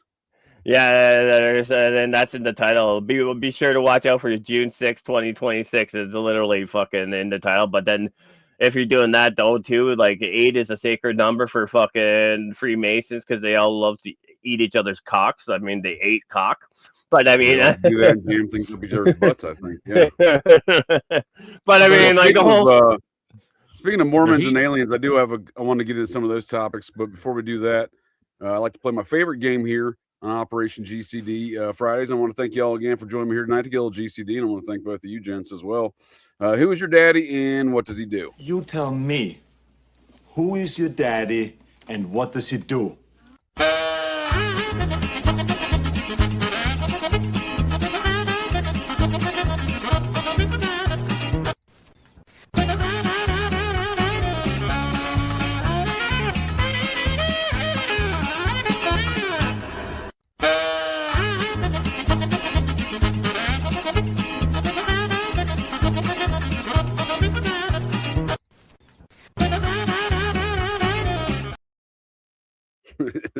That guy's everywhere. His name's James Goldstein. I'm obviously being facetious there by implying that he's the son of Dracula or Nosferatu there, but he does look like a vampire, dude. And this guy's been everywhere, and he lives in the Lebowski house, and it's been an intriguing topic on my brain hole. He lives in Jackie Treehorn's mansion from the Big Lebowski. That's his house. He owned it during the filming of the Lebowskis. I'm not gonna admit to knowing anything about the Lebowski movie, so I know you guys talk it all the time, and all the fucking audience does. Yeah, it's an interesting tale about a sex cult. He's trying to frame a man. He's just worried about his rug, man. It's just wanting to get his rug back. But my question is though, looking at those houses and talking about movie houses, whatever happened to the Ferris Bueller house? Because like that's just one that That's just one that sticks out for my child, the Ferris Bueller house. Yeah, I remember that one. Yeah, where they're reversing the fucking car. They're reversing the Ferrari so they can take the miles off. Like that fucking works. Right. Like that's a genius move. We can get back to the Chicago outfit here in a moment, but and these ideas of what really drives our culture in some of these psyops or even the Freemasonic psychodramas, this wizardry. I saw it relative to this James Goldstein character. No one knows where he got his money. Literally, no one knows. Like, it's a big mystery. He has no record. He's got less of a record than Epstein does as far as financial businesses go. His name is Mo Sod, like a sod grass. Well, I was kind of heading in that direction. Last name Sod. I was heading in a similar direction for sure. But he bought the property next to it just to tear it down to be his party house, dude. And the guy's at every NBA game, dude. He's got Super Bowl parties at LA's iconic Sheets Goldstein residence. It's he's a pretty wild dude. That's the dude that's always at the Lakers games. He's at like every Lakers games. That's right, he's sir. At every Laker game. You are correct, sir. I came across this clip that presents an interesting theory relative to this vampire-looking motherfucker. James Goldstein. Who he is to the NBA is who Michelle Lemmy is to the hip-hop industry. Because one thing you got to understand about our world is basically ran by corporations. And every organization, whether if it's corporate, political, or cultural, is being ran by a hidden force. Because they're going to show you the owners and the CEOs, but the hidden force is the unseen hand. The unseen hand is the covenant, the contract that they made. He travels a bunch of NBA playoff games. Wait. Bring up my screen. I'm sharing here. Is he a producer, JJ? I didn't say we were going to get it. No one knows. No one had any clue where he got his money from. This screen? Maybe he got it. So this here is that dude was talking. Yeah, that's the right one. That's the right one. But I want to tie it into what that dude was just talking about. With that's the official. It kind of looks like a guy I want to drive my Uber. That's he the looks official like a bastard, doesn't he, dude? Dude, imagine you hop in a car and he's like driving. I've met pure evil before, sir. This guy strikes me as pure evil. The reason I brought this up because one second, quick peek. Even on his Wikipedia page, it's devout of anything. I mean, he apparently inherited some money from a Milwaukee department store owner, father of his, right? C. Ellis Goldstein, back to possibly that Chicago. Oh shit! But other than that, he has no record, right? Like he just doesn't have a business record. He hasn't owned. No, he's got a few mobile home parks. Yeah, well, that's where he supposed to made all his money was real estate, but there's not like any evidence of that. It's just like Epstein saying he made all his money on trading on Wall Street, but there's zero evidence of that. He was worth Marriott and Hyatt and Hilton, like I said, the real estate, right? We were talking about all the fucking Illuminati stuff. So then now he's in the fucking mobile parks, right? But what was I gonna say though? Since he's from California and he got the Milwaukee department store bullshit, have either of you ever heard of the last lynching in California? No.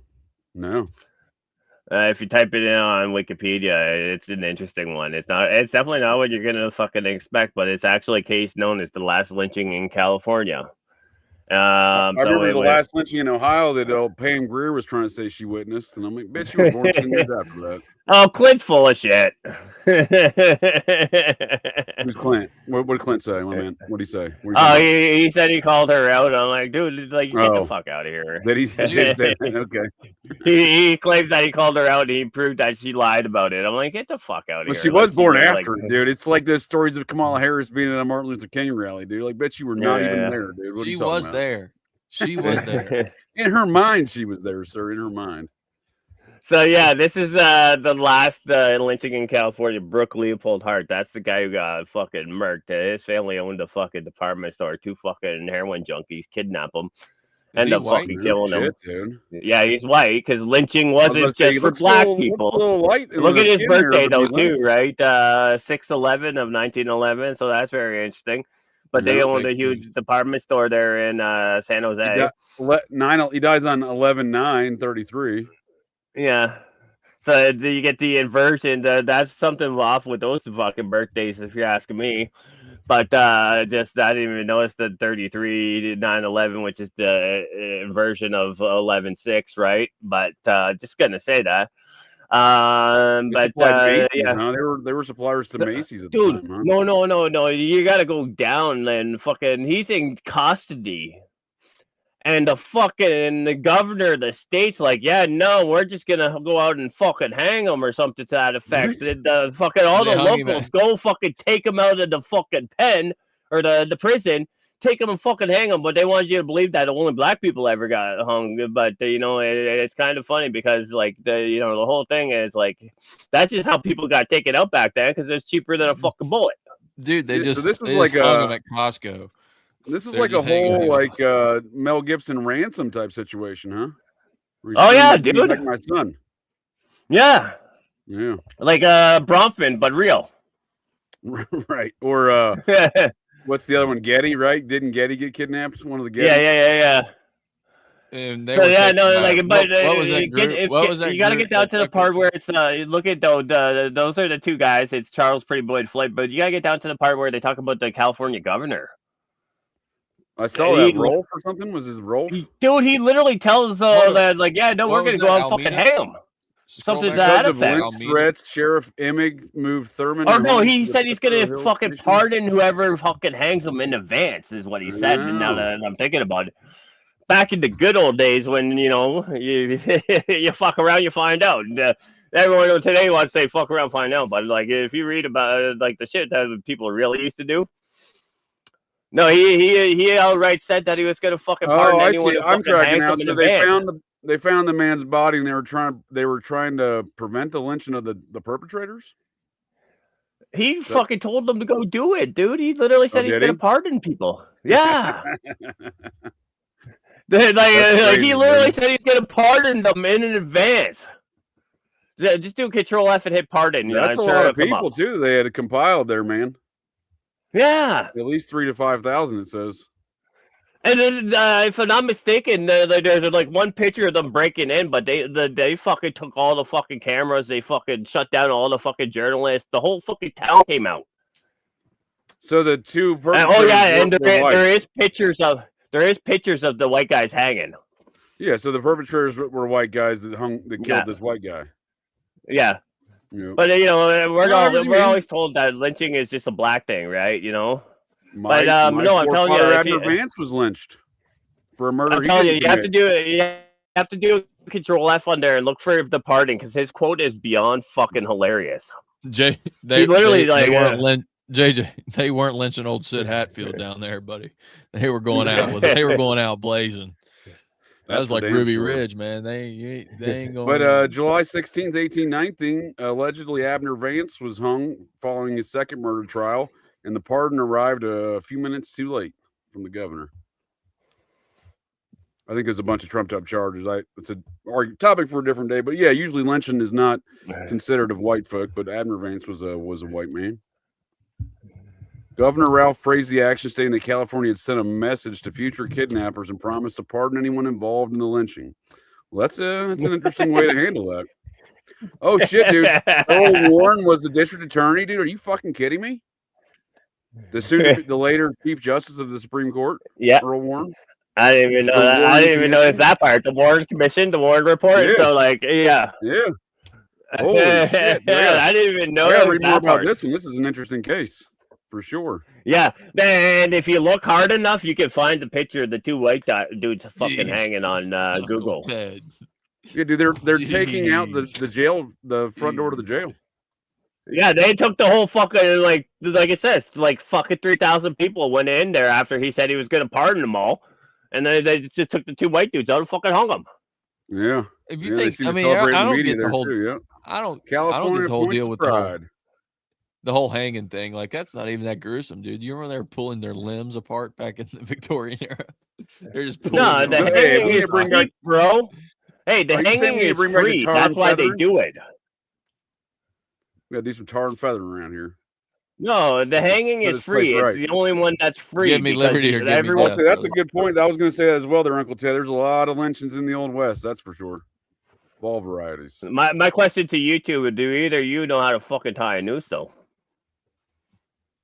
Yeah. Do I know how to tie a noose? No. I'm sure I did at some point in time in my not tying days of the Boy Scouts, but it's been many years. I think I told this story before, but I'll tell it now because it's just fucking hilarious. I'm pretty sure I told it, but so the one day I go out and a couple of my Arab buddies, like there's fucking 4 of them out there, 3 Kurds and a fucking Lebanese, and they're all fucking trying to hang they're trying to hang this deer. No, they're trying to hang a deer with a fucking ratchet strap to fucking, because the one dude hit it at the deer, and they're trying to hang with a ratchet strap. I go out there, I'm like, what the fuck? One of you fucking know how to tie a noose. Not one of you goddamn motherfuckers ever hung a fucking Turk. And they're all looking at me like, what the fuck? wait. All your fucking parents did, because I know all of them were in the armed forces back home. So, I mean, come on, get rid of it. Like, there's a rope right there, and you're using a fucking ratchet strap. I'm in the wild in the new generation, Jonah. They're the Wild West, dude. They used to drag your ass behind the horse. There you go. Wait. They did that in Texas in 1998. Matthew Shepard. Oh, I remember that case. Sure. The meth head. Is that the meth head? No, the white nationalists. They dragged them behind a fucking car in 1998. Oh, that's in Wyoming. If Matthew Shepard, if you look it up. Which one was that? I was thinking of the one where they did that Hillary Swank film about. And then they were trying to push a bunch of fucking new legislation. Yeah, he was gay. Yeah, he was method, I believe, too. Was he? I didn't think that. I thought they was. Yeah, well, there were some drugs involved in these circumstances surrounding these matters. Sure. I didn't know he went to Catawba College in North Carolina, huh? But they all, it was one of those situations, just like Oklahoma City. They already had the legislation ready, 9/11. Right. They already had the legislation anti-hate ready. Crime bills and stuff, right? Yeah, it was already ready to go, bro. Like it was right there when. There was a 2013 movie about it. Was there a movie about this? Yeah, and it was Wyoming, University of Wyoming. Yeah. This is the one Hillary. Oh wait. Oh wait, never mind. He was transported to Fort Collins, Colorado. I saw that. I was like, what? So I thought it was tied to Fort Collins, but no, he just got transferred there to die. Yeah, to assume his new identity. To assume his new identity. Oh, that's probably true too, right? Yeah, the Matthew Shepard and James Byrd Jr. Hate Crimes Prevention Act. It was James Byrd Jr. I'm sure it's related to Robert Byrd, no? That's what I'm thinking, dude. The Byrds, that's a prominent, original family there of Virginia's. Wait. Shepard completed high school in Switzerland at the American High School in Switzerland. The family was Saudi Aramco, and he was going to the University of Wyoming. Get the fuck out of here. Well, he also took a visit down in Catawba, North Carolina, which I find to be a very interesting area of the Appalachians. Yeah, dude, there was some. I don't remember the particulars necessarily here, but we can look. There was a drug element to all this. Matthew Shepard's murder, what it came down to is drugs and money. Meth. I didn't recall the I thought it was just because they made they had the legislation ready to go. They were sitting on it, right? And they had that ready to go before his body was cold. Well, although they didn't, this one they didn't pass. So no, here's the one the one that actually finally passed wasn't until like 2009. It says, but they had legislation ready to go in '98 when it happened. Because I remember I was into the whole fucking movement at that time. No, I was thinking of a different character anyway. I was thinking of this movie anyway. So Brandon Tina. It was around the same time. Wait. What the fuck did I just read? Let me get back to that screen. See? Wait. Check this one out. The Matthew Shepard and James Byrd Jr. Hate Crimes Prevention Act is a landmark United States federal law passed on October 22. Signed by law as a rider by Barry Soetoro as a rider to the National Defense Authorization Act. What was that? Barry Santoro? Are we talking Barry Soetoro? Obama? Signed to James. Soetoro, but he, Barack Obama signed it into law as part of the NDAA. Wasn't that his name though, Jonah? Barry Soetoro. Wasn't that? Yes, so that was Obama's Soetoro. S-O-E-T. Yes, it's S-O-E-T-O-O-R. I mean, sorry, T-O-R-O. Soetoro. Now, his sister's also a fun one to look into. Maya Soetoro, who's married to a fucking, because she's actually, she actually admits that her father's her father, unlike him, who tries to say he's like half African, but he definitely looks more Malaysian than anything. But, having said that, you look at his sister Maya Soetoro, and fucking, so she's married to a Chinese operative who's based out of Canada. But I gotta look it up because she's a university professor, so get the fuck out of here with that, right? But I need to look. Did we ever get that?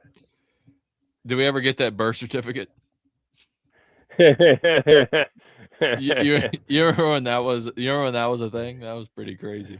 I mean, that all started through fucking the Clintons, bro. Like Hillary was talking about that when he was running as a fucking senator, and she was upset because it was supposed to be her turn, but some deal in the back rooms got it fucking canned, right?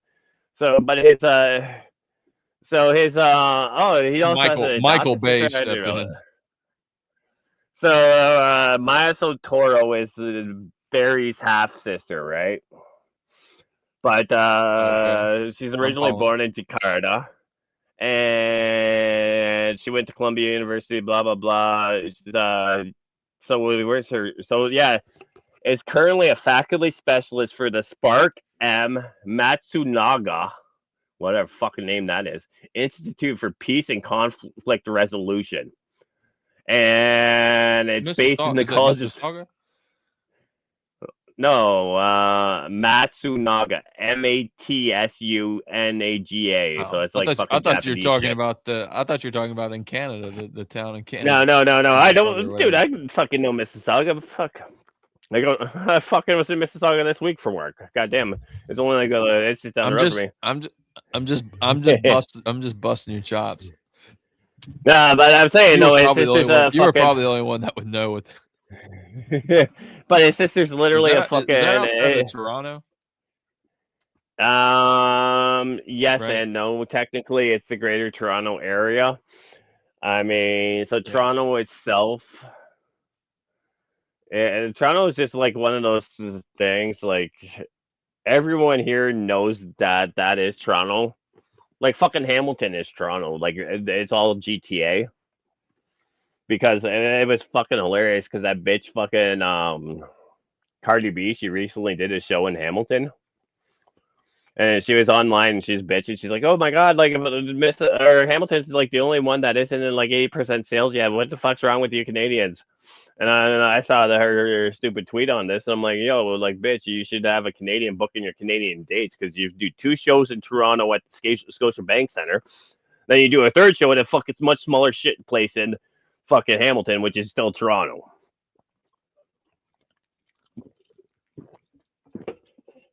But, you know. Somebody in chat said, he said they are not in Toronto. They are not Toronto. I guess he's talking about the death or what? Jeff? Hey, no, he's talking about Hamilton. They're still GTA. And Mississauga. So Jeff's probably located in Toronto, so he's probably in the 416, which is like 600,000 people. It's the downtown Toronto area, you know. But I mean, like, if you have someone who lives directly in Toronto, like I'm assuming Jeff is, he's probably, gonna be like, no, it's not, but or he's in Ontario. I'm saying that out of love, but it's all the fucking same shit. If you're not there, yeah, no, that's all Toronto because fucking. So then, Jonah, what did you think about the whole X-Files thing, the whole disclosure ordeal that's going on right now? You didn't really give me the about aliens, sir. I didn't actually get to see too much of it, but you bring that now that you bring that up.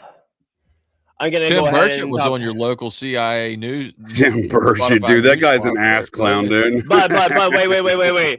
I'm gonna thank you, JJ, because you are former Air Force, former retired. Tell me why the fuck they're using black and white fucking CCTV from 1952 on these fucking billion-dollar planes. These are the most ridiculous pictures and videos. Dude, and this was literally just a flare with a glare on it, right? This is from 2023. You're telling me the fucking bill? I know. Corbell. Yeah, this came out 2 years ago. Corbell released this, and look, there's the parachute, dude, and there's the flare smoke. But wait, I do know that Israel Corbell could be a lesbian and drive a Subaru. I know Israel backdoored the whole of fucking the F-35, so that's why they're always on the ground because they can't be used because Israel was backdoored everything. But tell them why everything else we get grainy Bigfoot type footage there, right? We're like, oh look, aliens. Like one of them's literally a balloon, dude. They have a balloon in their files. They're claiming it's an alien. They have another sketch of an alien, right? It's actually a April Fool's joke from Germany from 1950. You're telling me that shit can fucking go Mach 5, but it can't fucking give you fucking color. It can't give you fucking color. Well, they seem to be wanting to perpetrate the idea that this 8-pointed star flare glaring thing we get on that one video is from this ancient 1500s or whatever painting. Oh, dude, let's go ahead and talk about the fucking Nuremberg 1581 fucking like get the fuck out of here. How the fuck do you have the Nuremberg's the location of the fucking 1581 alien attack painting? What is this? It's just weird. What said that painting was which? I know which one you're talking about. What is it? 1581. Nuremberg 1581. So yeah, it's got that. It's literally just got. It's got streaks through the sky. It's allegedly like fucking an air battle. 1561. 1561. Oh, okay, my bad. But they allegedly have like this fucking Air Force battle over the city of Nuremberg, and then that's the same place where Hitler's shooting the Triumph of the Will, and it's the Nuremberg trials. And all the other shit that happens in this shithole fucking German town. Tell me that there's something else isn't going on with that town. You know what I'm saying? Like, why is Nuremberg the one place where all this shit happens? And there's not just that. There's a few other things that happen out of that location.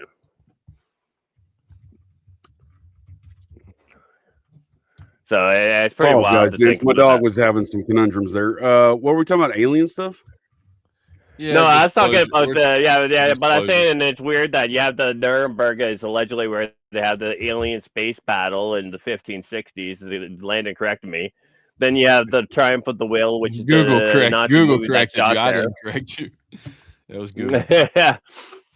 And then, oh wait, are you fucking kidding me? Guess what their local dialing codes are here, according to what you call it. So their local dialing codes is 0911. Whose is? Nuremberg. Oh, really? 0911, 09122. So, like, you know, how many people accidentally call 911 while they're trying to call Nuremberg, Germany? Like what the fuck is it? Like, there's something weird about that. I tried to call 911. I got 411. I'm joking. Well, that's because you're drunk. But boom, boom, I'm a great big fat person that's hitting the and if you're like fucking homeless and you want shelter, I don't know if you guys have this in the USA. 211 is like social assistance. 511 is if you want roadside information for traveling. At least here in Ontario. What's the number for pizza? How do I get pizza? What's the hotline to Domino's? No, it's 667-1111. That's Pizza, the ones who own fucking Blue Jays or part owner of the Blue Jays and all that shit. 667-1111. That's what they do in Cincinnati and Southwest Ohio with La Rosa's Pizza. 347-1111. Can't forget it. It ain't Gino's Pizza. No, it ain't Gino's. That's for damn sure.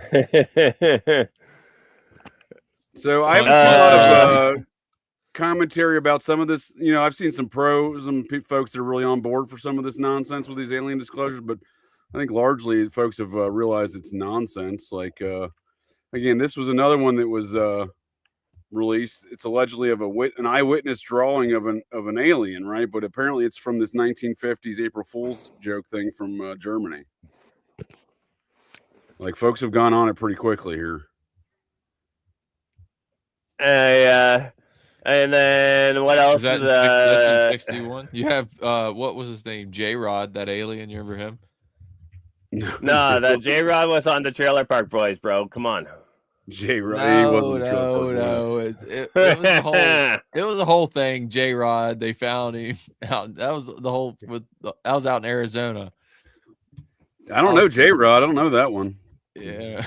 But Tim Burchett was on Joe Rogan spewing a bunch of nonsense that even Joe Rogan called him out on. I did see a clip about that. I mean, like this whole fucking. Yeah, I listened to a little bit of it today, but I was like, it seems a little. I mean, he says he doesn't trust the government, but yet he works for the government and is trying to tell us that aliens are real. It's like he was talking about some goofy stuff about some moon of some planet, and Rogan's like, "That's not real," and it wasn't. And Dude, it wasn't real or some shit. Again, I'm just saying. I'm just saying, man, it's kind of fucking coincidental that fucking right before they're dropping this through the Department of War, which that's a whole weird thing too. They're dropping it through the Department of War because it's war.gov.aliens or some shit like that or whatever. And Pete Hegseth's the one in charge of the release. But then, for sure. The other thing is you get like fucking Scott Walters talking about like, oh my God, like Jesus was an alien and this is what the Yeshua scroll proved, blah, blah, blah. Well, I think these things, that's what I'm saying. I think these things are very timely. They're all kind of coming together in one cohesive fashion. But here's that clip I was talking about. Capable of something. And Matt Gaetz was talking about fucking the hybrid chimeras. But, oh, yeah, of course, dude. There's a moon that's larger than our Earth? Yeah, around Jupiter or Saturn. That doesn't make any stupid sense. I don't think that's correct. Well, maybe I'm wrong. Check it out. Is he talking about the three-body solution? Larger than a planet. No, it's not. I don't think so. Our planet.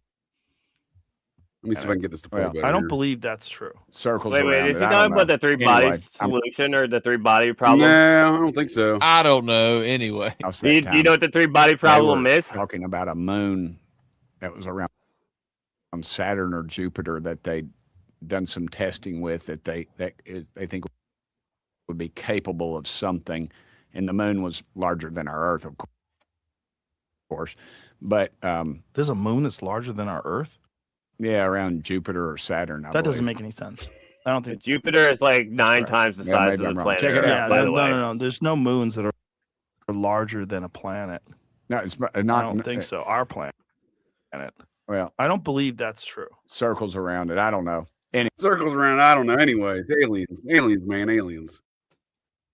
It's the same dog and pony show, man. It's just like they keep the congressional hearings. They keep talking about these. Nobody watches the congressional hearings. That's J-Rod. Oh, okay. Oh, was this the alien autopsy? Yeah. They found that made the files too. One of those Muppets out there from SRI, I think it was Kit Green, was trying to say that was real. Wait. Does anything in those files talk about Thor? I haven't seen anything about the Eisenhower guy. No. Yeah, the fucking alien who's allegedly in all the fucking Congress and shit. I'm pretty sure Kit Green, though, much like his former associate or current still associate, they're Scientologists. Hal, damn it, I can't think of his name right now. Give me a second. I'll think of it. But yeah, Kit Green was a renowned neuroscientist and former CIA analyst known for studying health effects of UFO encounters on humans. But he says that he saw that alien autopsy and it was real. This is the one that was shown, I believe, on Fox News, if I'm not mistaken. Yeah.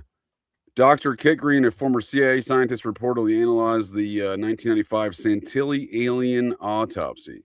The cadaver. Yeah. He says it was real. Yeah. It's ridiculous, dude. Eric Davis was the other guy. He's part of that same Skinwalker Ranch crew. Yeah. I'm not sure. I don't know if this is the same one that was the Fox News alien autopsy or not, but the 1995 Santilli video. Let's see if we can get that. I just think this is all very Bush League, man. Yeah, I think we deserve better psyops. We definitely deserve better psyops. Yeah, this is the same one, dude. This is the 1995 Fox News alien autopsy, dude. It's kind of offensive. Yeah, they even had the guy from Star Trek narrating it, dude. So I think I did look it up. They want people to believe these things, right? That's offensive. So I did look it up directly because with your money. Jupiter is the largest planet in our solar system, they say, right? And it's basically the moon of Jupiter. Their largest moon is much larger than Venus, and I just waiting on this stupid fucking. Where is it here? God damn it! Of course, as soon as I start talking, everything fucking freezes. Am I still live? Well, that's all right. I don't know. Anyway, aliens. Yeah. Okay. So it's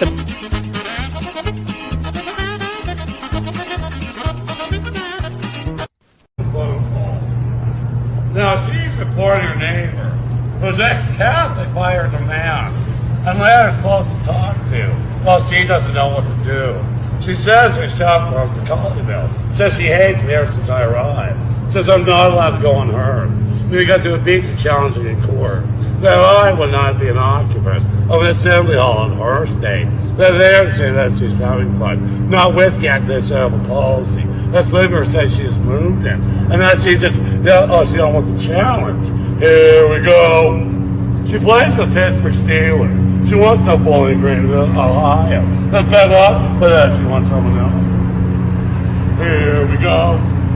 Here we go. Now she says she hates it. She's got a growth for 27 years. She's letting the show says I. And she won't let go of the pages. Here we go. She says she doesn't take this from liquor. She says we're hate every day. I've never been in a dwelling. Who knows?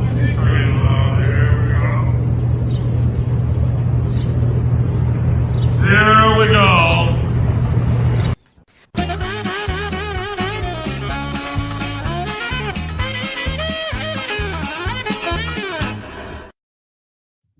Here we go. Sounds like that guy's going to lose a leg. Wait a fucking minute. That video isn't that impressive because it says that was at 7 a.m. Who hasn't been like that at 7 a.m. in this fucking room? Well, it's including been the a chat. number of years for me. I'm sure I've including this chat. Which one of you have not been that at 7 a.m.?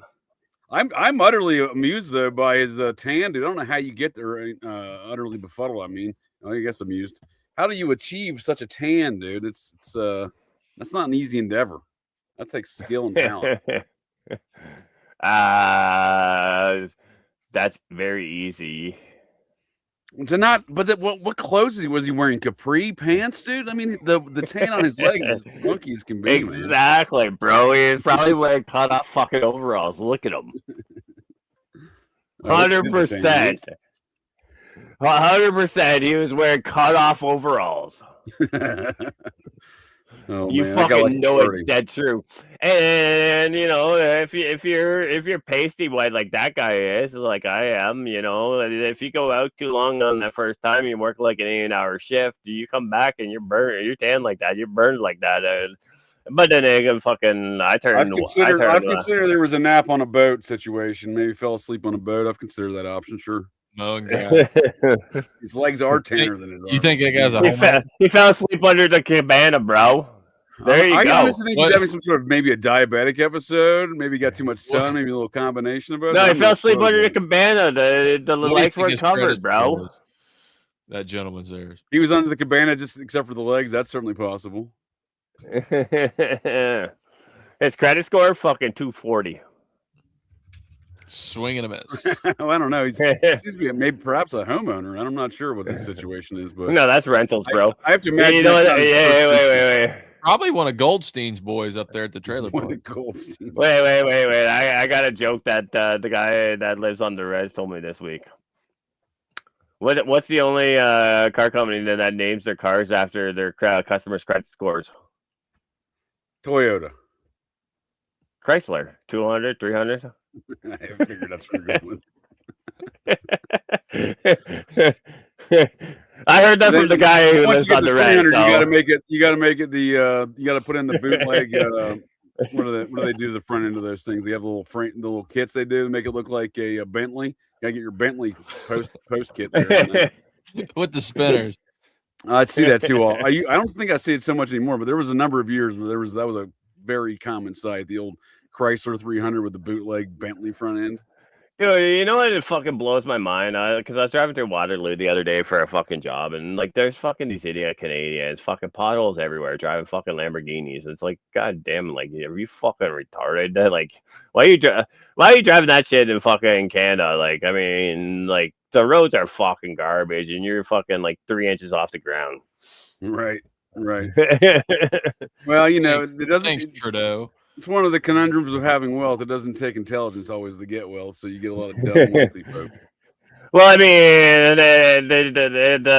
to speak on what Landon said, I'm the first person to say fuck Trudeau and Castro in every fucking manner, but you can't blame the potholes on him because concrete is porous and water freezes. So every fucking winter when you have snow and then it thaws a little and then it freezes and then thaws a little. So potholes are going to fucking be a guaranteed in a cold weather climate because concrete is porous, but maybe that's because I work construction.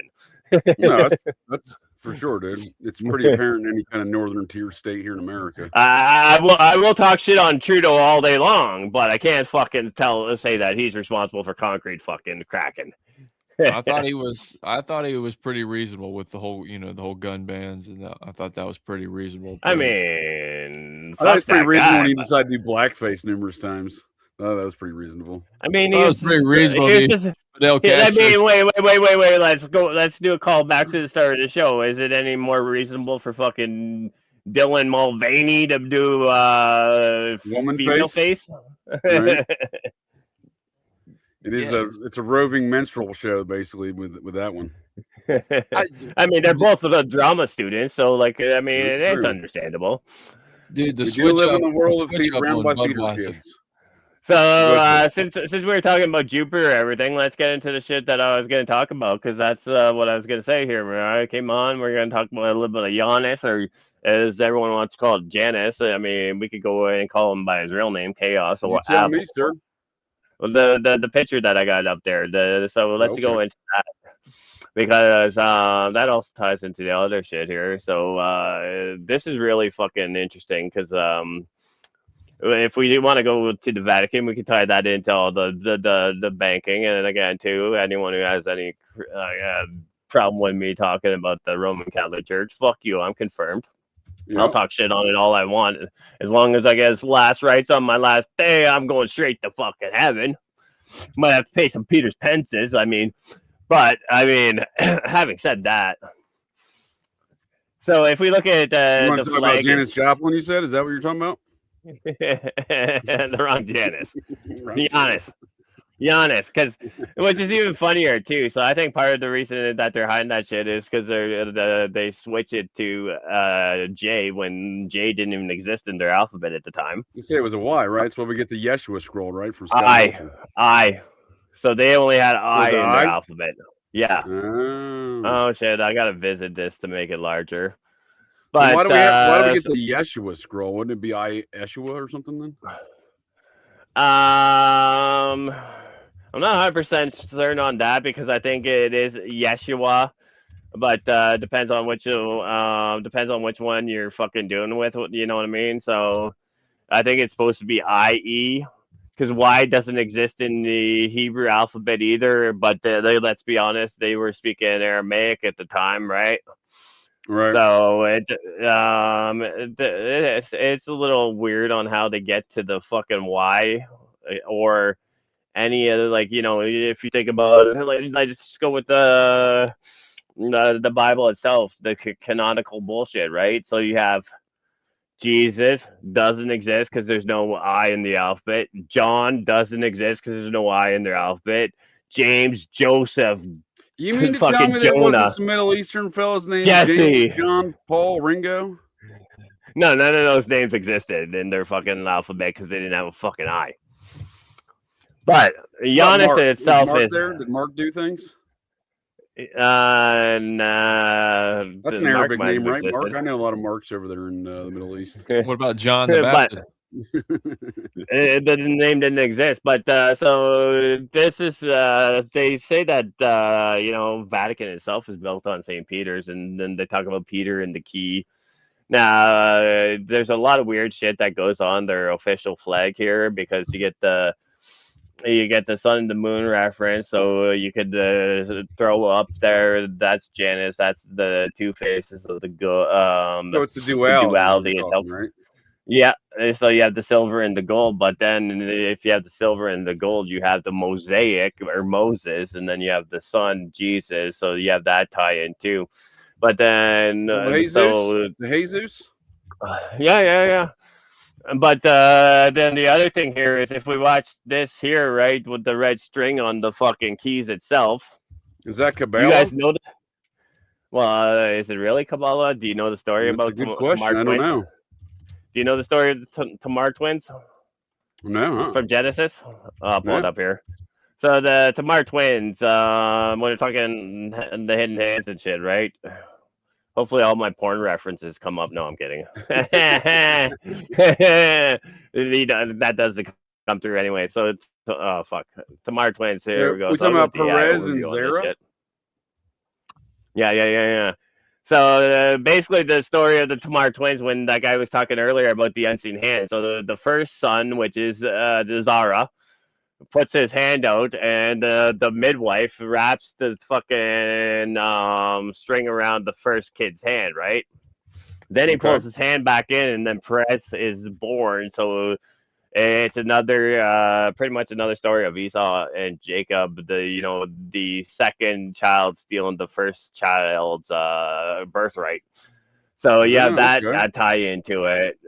So it gets kind of weird when we start looking into the whole, like, even just the very start of the Vatican shit, right? Never mind all the Constantine shit. So as far as the flag that they have to represent, is this with Pharisees, Jonah? No. So Tamar is one of the. Tamar is like one of the fucking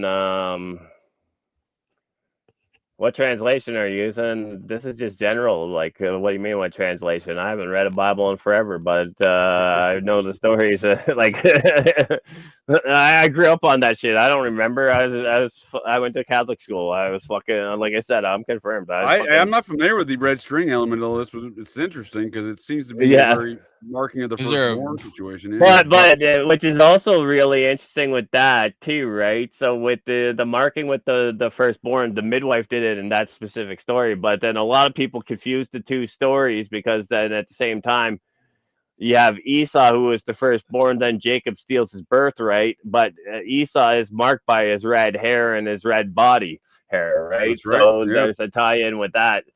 Is this Kabbalistic, Jonah, with the whole the Is whole that cloth is on this the where hand? I think that's where the Kabbalists actually, or Kabbalists, or So they however the get it fuck from you say this. it. You're saying this I is think where that's the where they get Kabbalists it, get right? So you have the esoteric versus the esoteric, right? So Right, they're right. literally saying that they're the esoteric because they came out first, but then you know what I'm saying. So there is a hidden meaning in that. So my Well, personal belief, I don't have I any. mean, we see this in a Western kind of format within just the modern day knighthoods, like the Society of the Cincinnati, where the firstborn is the one that's, you know, the birthright is bestowed upon, right? Yeah. Now, the other thing I wanted to get into with that whole shit, right, is on top of that, though, too, right? So, as far as the papal flag, so that is the flag that they use, and everything, like, when you dig into the history of Janus, the Roman god who was chaos, which, again, the Freemasons use ab ordo chaos, which is order from chaos, right? Which ties into Janus because his name is chaos, but then what else do they use as their symbol is the double-headed eagle of Lagash. Well, double-headed eagle of Lagash is going to be the same as Janus, the two faces for seeing both the future and the past. There's Or a Ianarus, number, right? Yeah, Ianarius. Like January. Yeah. January is actually named after him. So January does not exist until Julius Caesar. So Julius Caesar redoes the calendar. He creates the January, which is a reference to Janus. But what was also is this the Gregorian calendar? No, this is the Yeah, it looks Julian like calendar. it. It looks like it started with the Gregorian because it's saying here that it came from the second king of Rome, Numa Pompilus. No, the Julian calendar is when they created the month of January, but so with the Julian calendar, it's named after Julius Caesar, but which is also funny because he created the month of January, and then he created the month of July and gave himself 31 days. Then Romulus his was son, the wolf boy, right? Romulus, that was one of the one of the two twins. Romulus that's the is the origin one that story killed of ancient Remus. Greece. Didn't they Romulus screw a killed wolf or Remus, something? right? Right. They were raised by wolves. Yeah. They were Yeah, there touched was. by wolves. It's interesting. Mussolini had dedicated a statue and given it to him. I think it was Mussolini of those two, Romulus and Remus, and it sat in near a mound site in Cincinnati until the Summer of Love, in honor of our Lord and Savior Saint George Floyd. But it was torn down at that point. The Capeltine wolf statue. Which is funny because Capeltine is also Capeltine Hill, which is also where you find, if I'm not mistaken, if you look it up, it's going to be the Jupiter so the Capeltine Hill is where you find the Jupiter mausoleum in Rome still to this day. Okay, well, that's so interesting. again, that Jupiter is going to be Janus as far as the Roman gods, right? Right. And then when I was asking about the three-body solution earlier, so the three-body solution is that with Jupiter having the largest gravity out of all the planets, it's like 9 times the size of planet Earth. It actually pulls every time that Saturn gets close enough to its atmosphere, it pulls it out of whack as far as the orbits go. But it also is said to pull our planet out of whack once it gets close enough to the gravity, so it can have a gravitational effect on both those planets. There's a bunch of So where does Tim Burchett and his alien friends come into all this? As far as that goes, I think all the Saturnalia bullshit, all the Saturn shit that they push on us, Cronus, all that bullshit is them Black Cube. No, what they're doing is they're worshiping, when they show us Saturn, they're worshiping Jupiter, but then they're worshiping the two faces. So if you have the esoteric versus the exoteric knowledge, then you'll see that they're not actually worshiping Saturn, but they're worshiping the one that it affects. If you get what I'm getting at here, right hand, left hand type. Yeah. Now, the unseen hand, there's a lot of interesting shit that gets into that because, you know, you get back to Yod Hey Vav Hey. Well, Yod wasn't even a letter in the alphabet at the time of Moses when if you look into the history of Yod, Y-O-D, it wasn't actually a letter within their alphabet at the time that it was created. Tetragrammaton. So Oh, that's what I was trying to think of. That's why you'll also see it as IHVH, which is the original and the true meaning of that shit. Okay. So I mean, there's a lot of the Tetragrammaton's a very important concept within the Kabbalah kind of occult systems, right? Not just Kabbalah, any of them, right? So I mean, even with it, why do you call it Yahweh, right? Because it's the Annunciation, right? Yeah. So now, how do they get that of IA? Was this IA Omega? What is that? That's the first time they find this spelling. You'll have to get Danny DeHawk on here if you're gonna ask about Hebrew letters too. I can't even fucking do weird, English letters all that much. But so what's the Tetragrammaton mean in occultism though? Like, what's the purpose of it in occultism? Because it's often depicted as a symbol, right? So it really depends on how you're talking about it. So, like, as far as in occultism, there's a number of different philosophies on what it is. I'm just drawing a I haven't drawn a blank on how to explain this here. Oh man! But so the Y or the I is the male. This is one that I remember taking from Papist. So the Y or the I is the male, then the H is the female, the V is the creation, and then the H is the offspring. Okay. So it's the blending of. So there's that one, right? Now. That's the one that, to me, just kind of blows my mind. But Papist is another one. I don't know how much you know about him.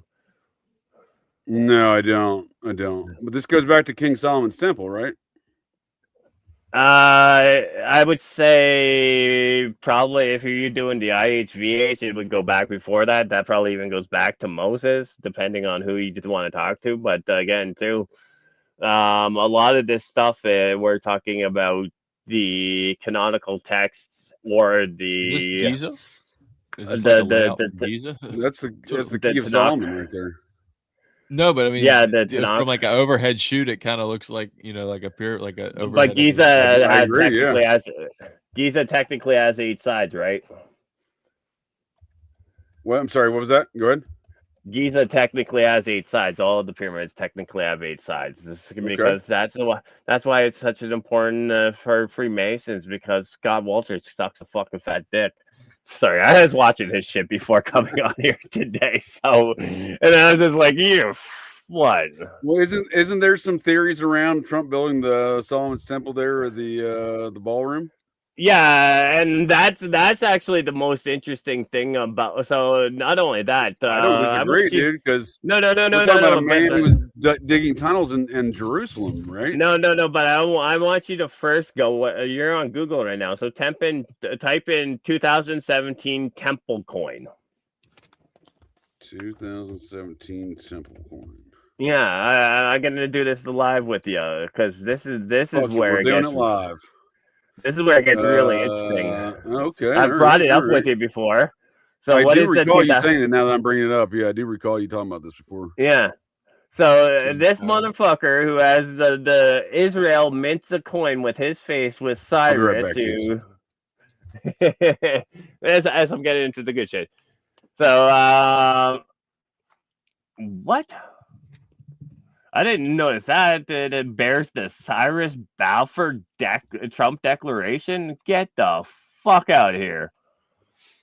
But now Landon. So what I was going to get at is, so in 2017, the state of Israel, through the nonprofit, it is one of the foreign state activities. But so they create the coin. and it's got Trump's face on one side with Cyrus the Great behind it, who built the second temple, and then on the back they have the temple itself.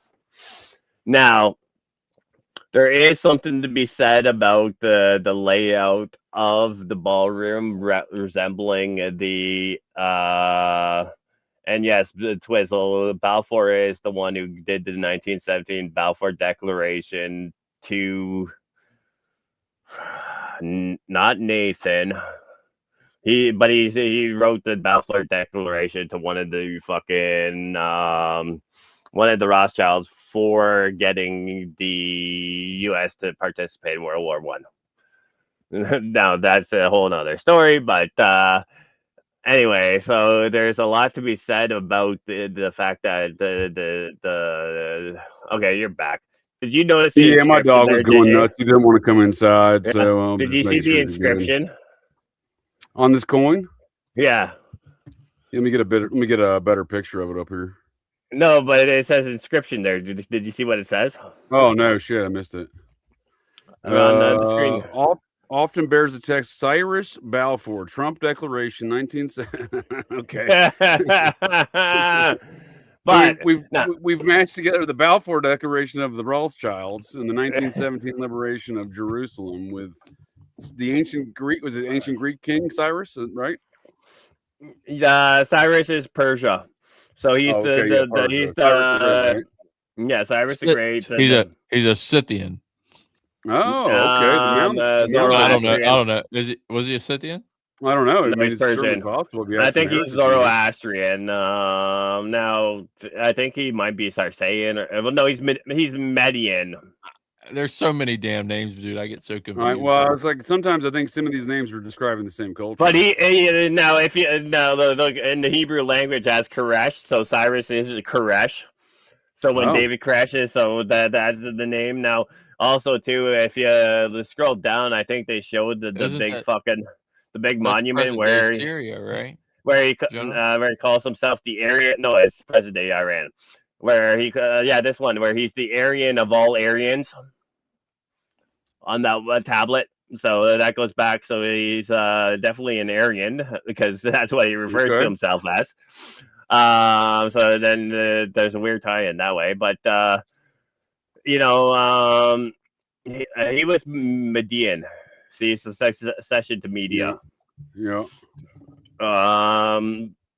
Now, so they're part of the Iranian folks. I mean, there's arguments to be said that there might be Scythians, etc. But well, that's what I was getting at because it looks like the knowledge of these folks only come from their enemies. Yeah. And again too, I think that not just them. If you think of Carthage, right? They completely destroyed that. So I believe that's on. If you look at again, Giannis, the god of the future and the past, right? He's the only god that can see both the future and the past. So every time they wipe out the nation that they've stole all the wealth from, they erase it from people's memories, right? So then all the knowledge comes from erase things from her memory. But what I was gonna say is, so not only do you have the Trump Temple coin, now you can make the argument what was the professed purpose of this coin? Like this coin just doesn't make any sense to me.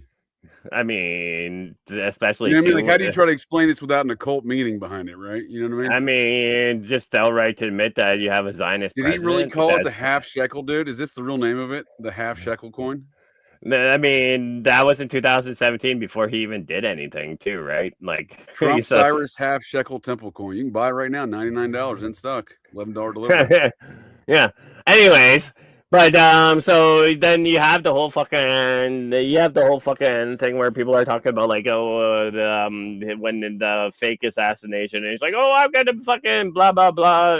Oh no, they gave him the temple coin because he's the one who said no matter what he's gonna move the U.S. embassy to Jerusalem.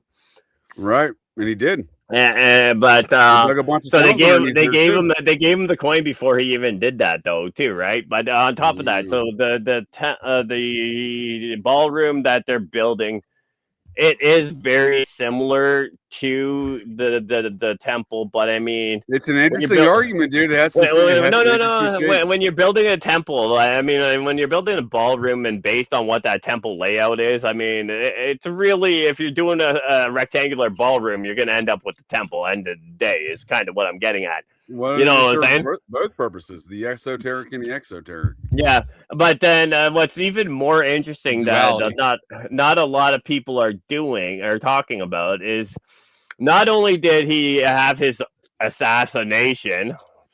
Get the fuck out of here with that.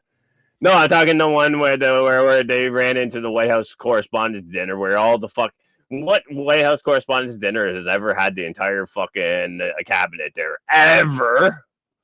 Well, yeah, and what shooting involves the guy going into a kitchen closet talking with Secret Service and the K9, and while he's assembling his gun before he does his Naruto run through the lobby.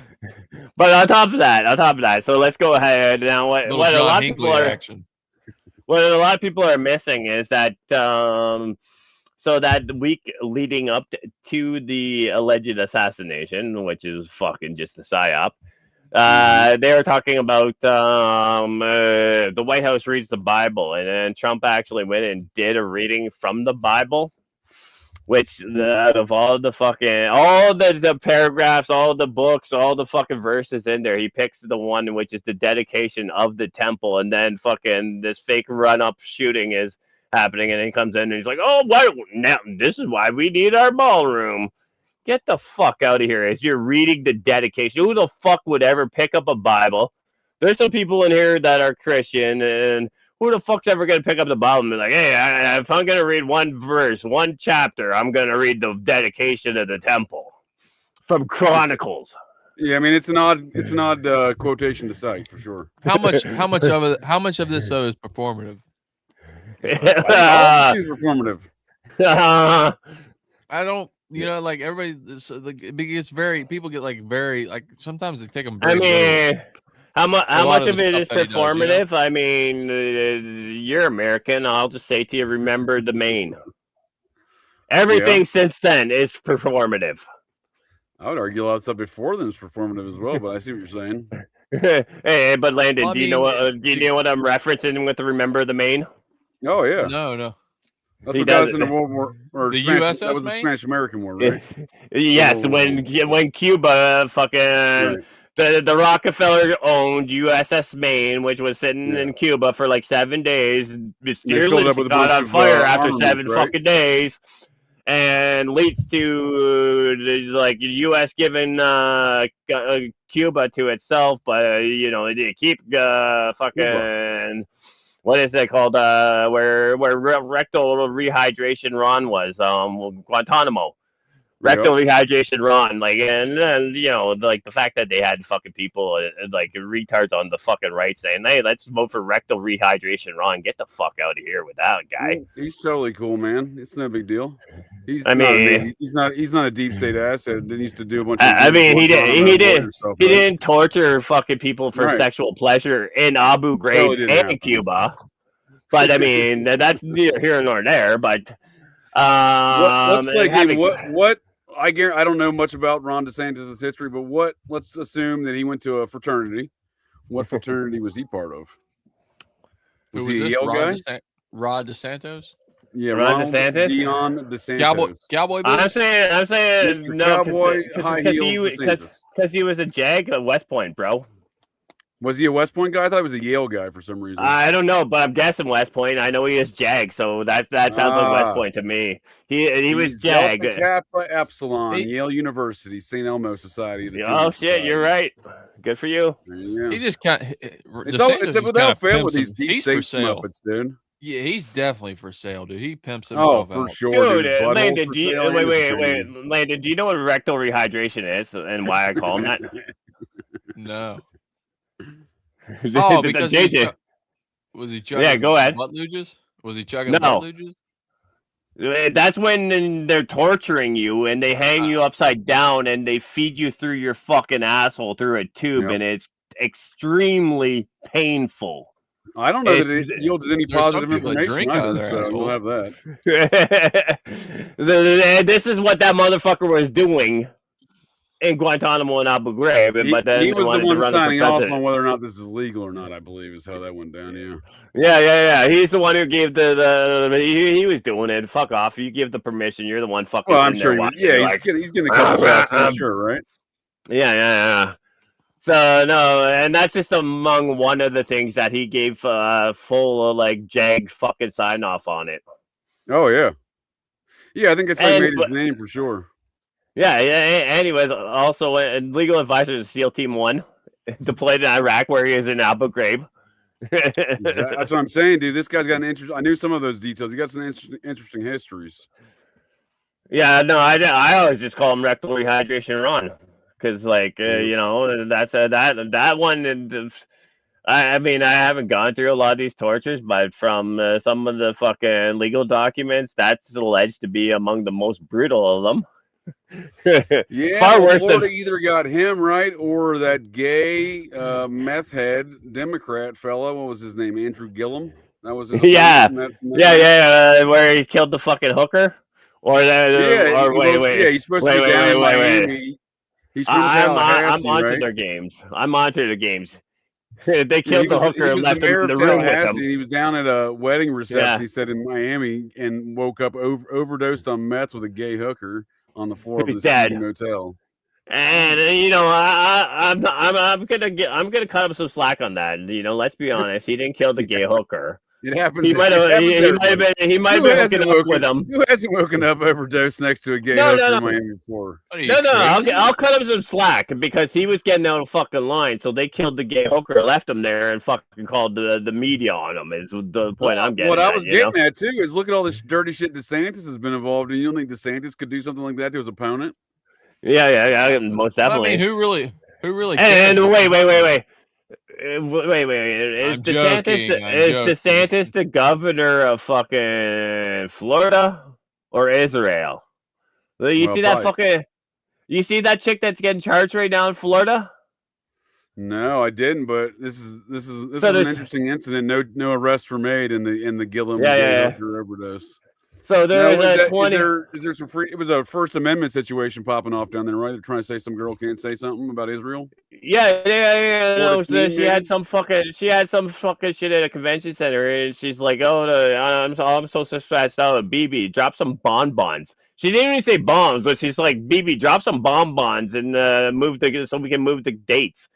And she's literally being charged for fucking so she was an American citizen over in the West Bank and made the statement, huh? No, it's in Florida. It said she was held for 9 months in a McGee.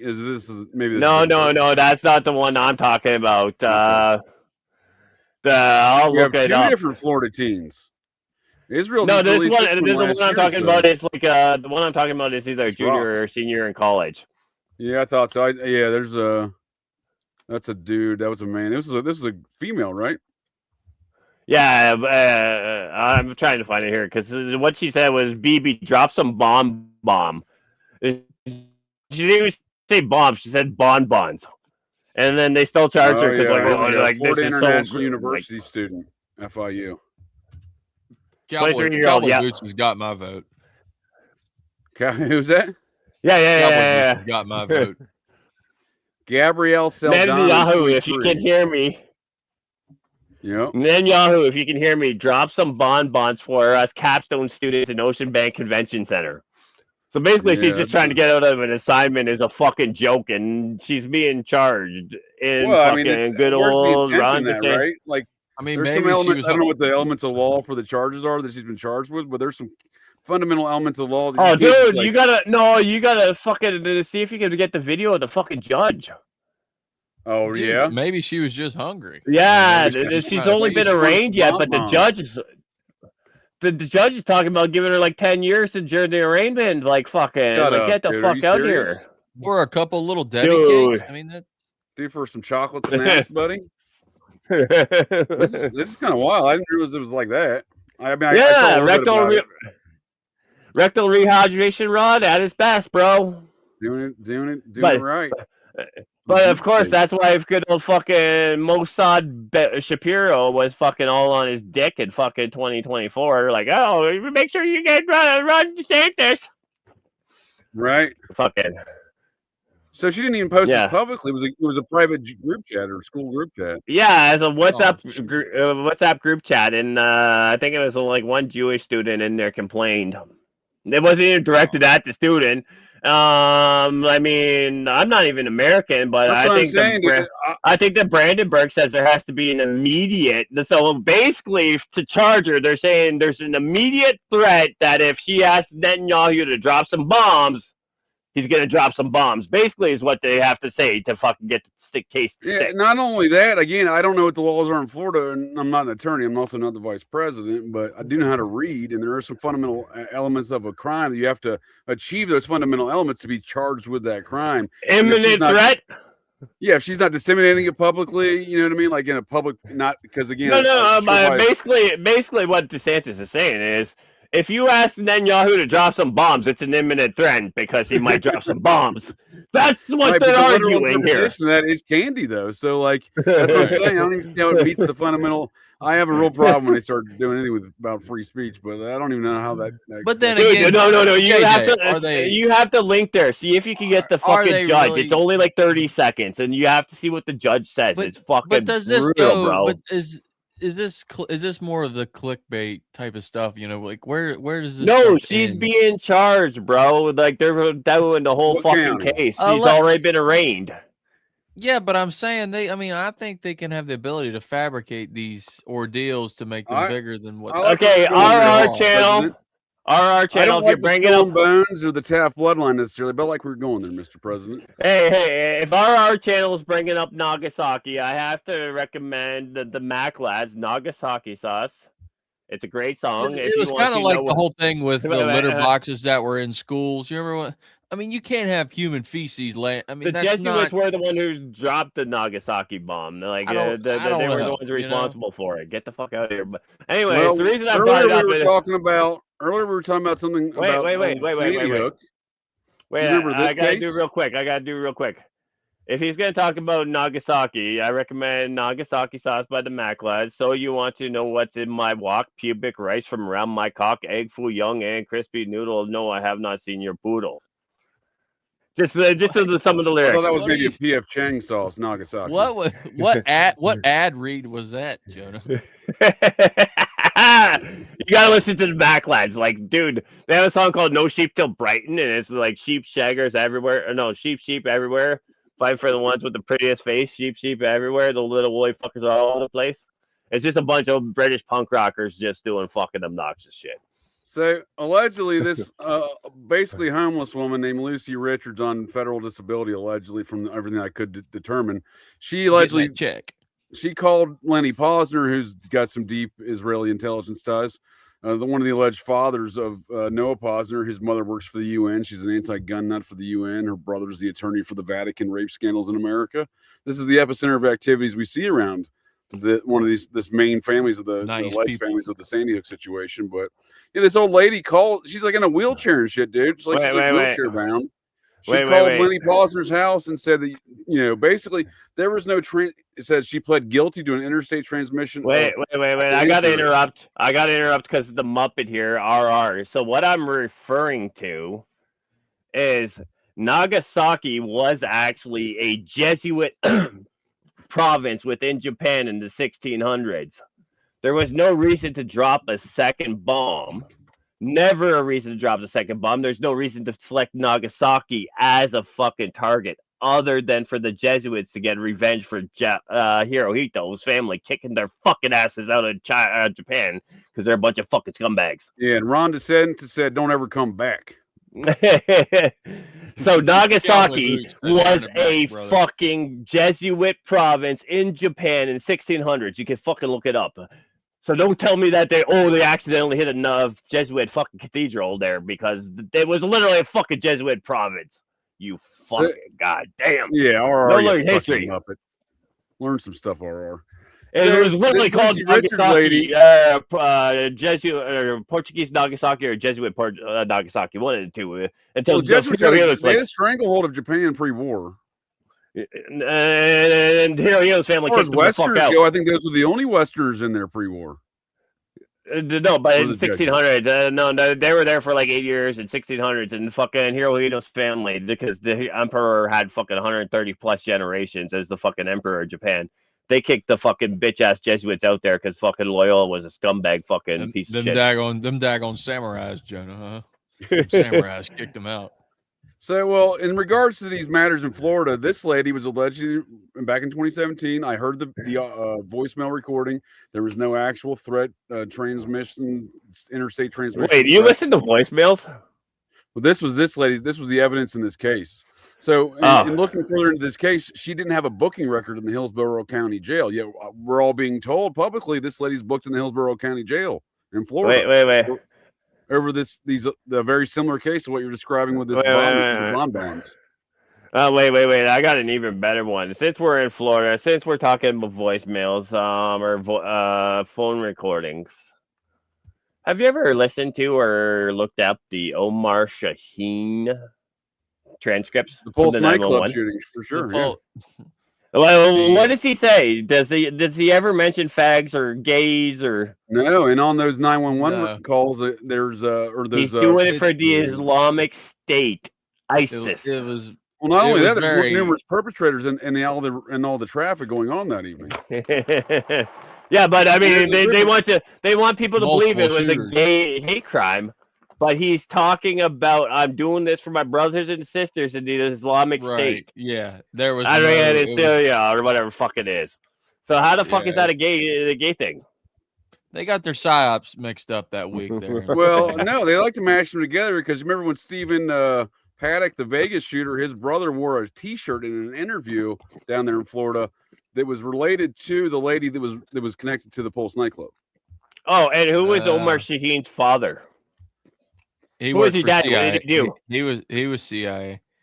So I don't remember the exact connections here, but there was a connection between the Pulse nightclub and Central Community Florida Arts, which is the shirt Stephen Paddock's brother gives his only interview in there to all the press. And again, you want to talk about some MK Ultra shit, like some Whitey Bulger era Charles Manson shit. Their father seemingly was in the same kind of situations. What about Dylan? He was a bank robber. Yeah, their father was a bank robber. Hey, that not only did Stephen Paddock have all them gun running and CIA connections with the aircraft he had licensed to himself and registered to himself. Human trafficking with his wife there in the Philippines. For sure, dude. His father was an American bank robber and con man who was on the FBI's 10 most wanted list from 69 to 77. He was all, and he had spent some interest. There was a couple interesting stints he had there that screamed to me like some MK Ultra style activities, if you ask me. Wait, are you telling me MBS was not in Las Vegas that night? MBS? I don't know. It's a good question, man. I'm open to the idea. I've never really seen a lot of evidence of it. I mean, there was definitely something going on the upper floors of the Mandalay Bay, which was owned by MBS's cousin. Right. No, some people lean towards that it was a hit. Yeah, supposedly it was a hit. Yeah, I mean, that makes a lot of sense because there was the night of the long knives or whatever they had, and where he started killing all of it. He killed all his family to take control while his granddaddy was still alive. He was forcing his hand for the seat for the throne. Well, it makes a lot of sense because Aloid Ben Talal was, if you ask me, he's behind Obama. He's also very much, Twitter, Chase Bank, Fox. I think he was the, and he also owned the Four Seasons Hotel with Bill Gates, which is the upper floors of the Mandalay Bay. So there's an argument to be made about that. And now, real quick, while we're talking about Las Vegas, I will say, the official slogan is "What happens in Vegas stays in Vegas." But as I always say, what happens in Vegas stays in Langley until they need to use it. Right. That's a good point. We saw Stephen Paddock's other brother get busted for child porn. For CP, yeah, CP got popped. I mean, that's just sources and methods, bro. They've definitely never hacked a computer and put it on a computer or fucking sent it to someone. That would be so easy. That's the part about it, dude. That makes or they never put it through a fucking junk email that you accidentally click link. I'm not saying that it's happened to me, but I mean, it's a pretty fucking known scam. Right. And that dude was living like a homeless facility in Los Angeles. They wandered in like, hey, we found porn on your computer. Did he even have a computer? Dude didn't even have 3 cents to rub together.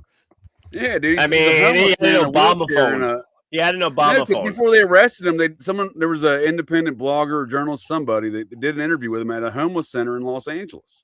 And then, like, a couple days later, it's even better though, too, right? They can get his computer, but they still can't fucking figure out what was on Anthony Weiner's computer. Can't figure that out, dude. Do you remember? Can't fucking figure that one out. God damn! But they can find the fucking. Speaking of that, do you remember that they had the same problems with those 2 Muslim terrorists out there in San Bernardino? Yeah. Oh, we need Apple to break the code for us. Get the fuck out of here. They were just live streaming on Facebook. What are you talking about? You need someone to break the code for you. That was a pretty. I've never heard of a jailbroken fucking iPhone, right? I mean, get the fuck out of here. Exactly, dude. If anything, Apple was losing their market share, so what they want to do is push that story so people thought there was security in using Apple and started going back to it.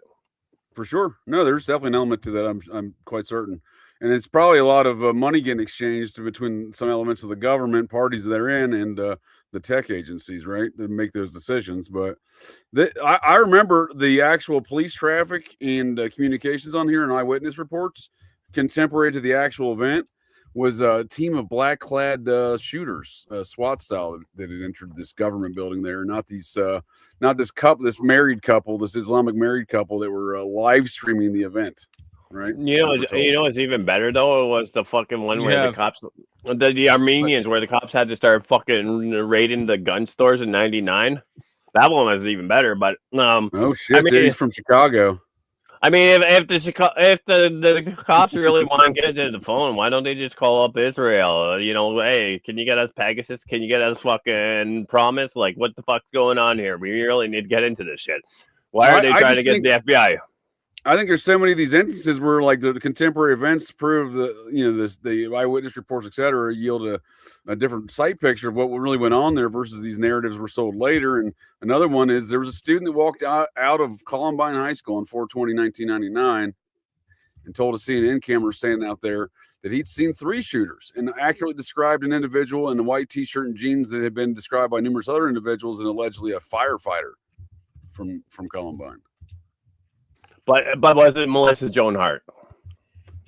Well, when she shows up at that Tennessee trans shooting, dude, you were the first one to bring that to my brain hole. And I was like, what? I still don't know what went on there, dude. Dude, she allegedly rescued the kids by running them across the fucking highway. Makes no sense. She lives across the highway. What about the guy that done even there in the first place? You know what I mean?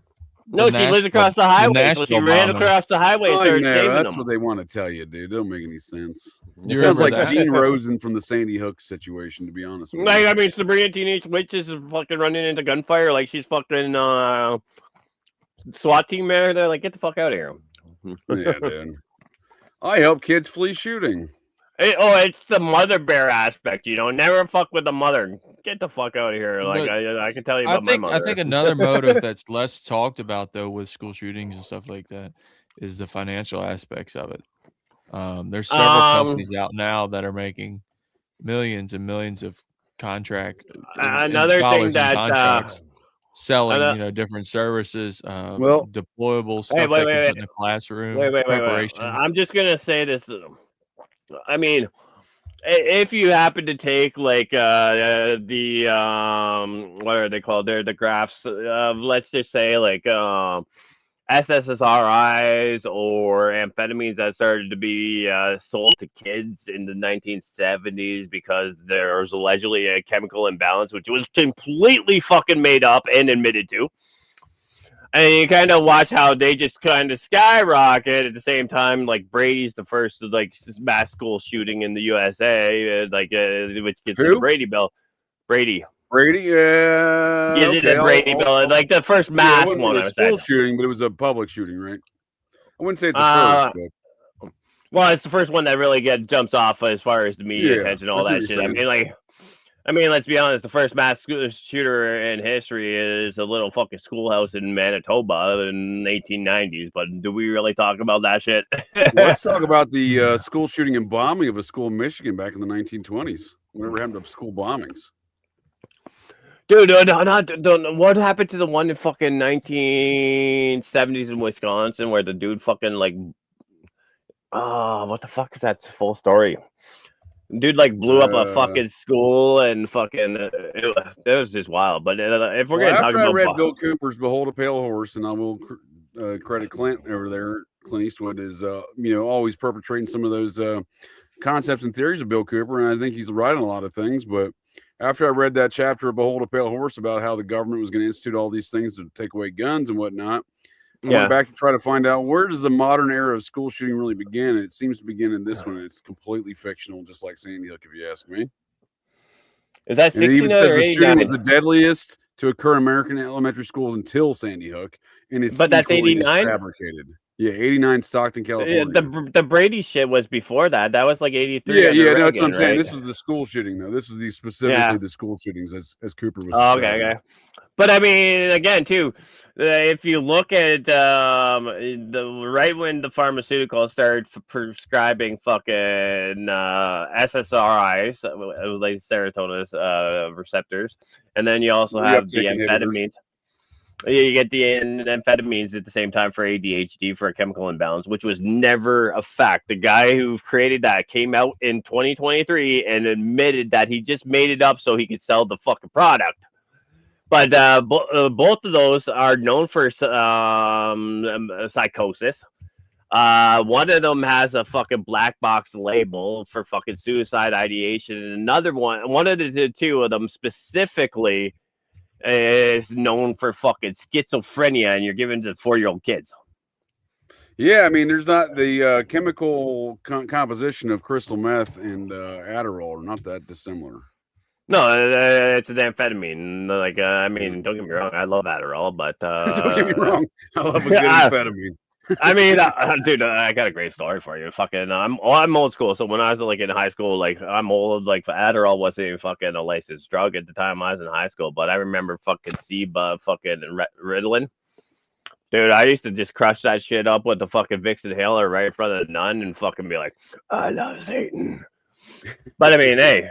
What? I might have had a rough childhood. I mean, a good childhood, a fun childhood. But no, I used to literally just crush up Ritalin right in front of the nun and just fucking snort it. Was there a time? Sandy Hook, Adam Lanza, he was allegedly on a number of these SSRIs. So I'm saying, is there a time that the Covenant School, where thank goodness Sabrina the Teenage Witch was there to save everyone? Anyways, SSRI guy. What I was getting on to here is, so with the SSRIs, I think the serotonin and the amphetamines, both of those are known for cause psychosis, which actually is a continuation of MK Ultra, MK Naomi, MK Chaos. So what they've done is went out of their way and mass produce these psychosis-causing drugs that they can more easily gang stalk, manipulate the male population into activities. Now, well, if the population's addicted, they're asleep essentially. I mean, that was the whole point of the opioid crisis. For sure, I think it dulls the senses, nullifies any sort of free thought, right? Like, yeah, you can't. I mean, if you can't function, you can't fight back against the system, right? I mean, I'm not gonna lie. Same thing with I'm always jumping around. I'm always jumping around. You see me always fucking going off when I if I'm ever on here and I'm like sitting still and actually speaking, then I'm either on yayo or fucking an amphetamine. I'm just saying, like I'm a fucking. That's a downer effect, huh? To me, I'm just like, oh, okay. Yeah. So if I'm ever up here just like sitting still and having a conversation, then I'm on amphetamines or Ritalin. I mean, or cocoa. But that's just me. Like, his dad was an auditor. His dad was a partner of Ernst & Young, one of the top 3 auditing agencies on Wall Street. Ernst and then Price was the head Young. of DE's financial. Get it right. It's Ernst Price & Young. Because they're the ones who do the Grammys, aren't they? Who was auditing for the IRS? Yeah, Ernst & Young. Ernst & Young. Isn't it Ernst Price & Young, EPY? Or something? I don't know. Did they add a price in there? They might have. No, like I'm pretty sure. That's who it was. I had some bullshit for fucking when them trying to get my. Oh, maybe it is Ernst & Young. Which one? No, they're one of I'm thinking PricewaterhouseCoopers. Either way. Yeah, PricewaterhouseCoopers. That's their competitor. Yeah, that's their competitor. Yeah. My bad. But yeah, his brother worked there. So when they went to go arrest Ryan Lanza that day, he was at work. And I have seen footage of him being arrested and the man identified as Peter Lanza picking him up from the police department later that day. And when we're talking about these auditors, it was and corporate... FICO, wasn't it tied in with FICO, right? Not the LIBOR scandal, because James Holmes' father was the man who invented the code that was used to establish the LIBOR scandal, the LIBOR rate. Yeah, but now even better though, banking rate. Because that was the rate that we're doing over there in Europe, right? In Britain. That's the rate the London Central Bank uses to lend money to all other central banks out of the Bank of London. Right. It's the gold rate, though. It's the gold, not money. Yeah, it's the interest rate in which all other interest rates are built off of. But now if we're going into these consulting agencies and everything, let's talk about what was the one fucking everyone wants to talk about the Sacklers and fucking Purdue but what was it? Peter Lanza was definitely there. I'll try to find the video. He's definitely there. Yeah. He's even at the funeral later. It's the same guy they show us as Peter Lanza. Now, there was a Nancy Lanza that worked alongside Peter Lanza as a certified broker, licensed broker, and she's still alive. So there's no record of a Nancy Lanza other than that. And that whole thing gets so much weirder because what really the whole Sandy Hook thing exhibited to me was sub-level society that wait. Are you seeing what RR saying that good old Candy Girl is her father was employed at Handy Sook? He managed, and that was Dana Dudoff found that one. He managed the contracts that were associated with elements of the school, right. During the time, he wrote that in his own resume.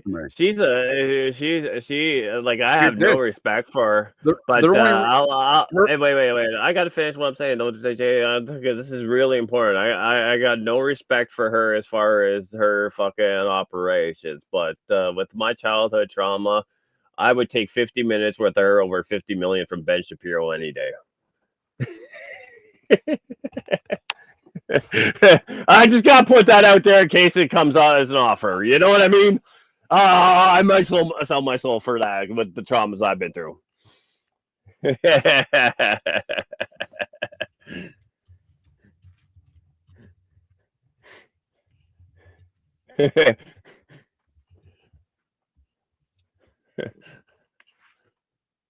Is JJ there or what's going on here? He's frozen, but he's highlighting things. No, he's muted.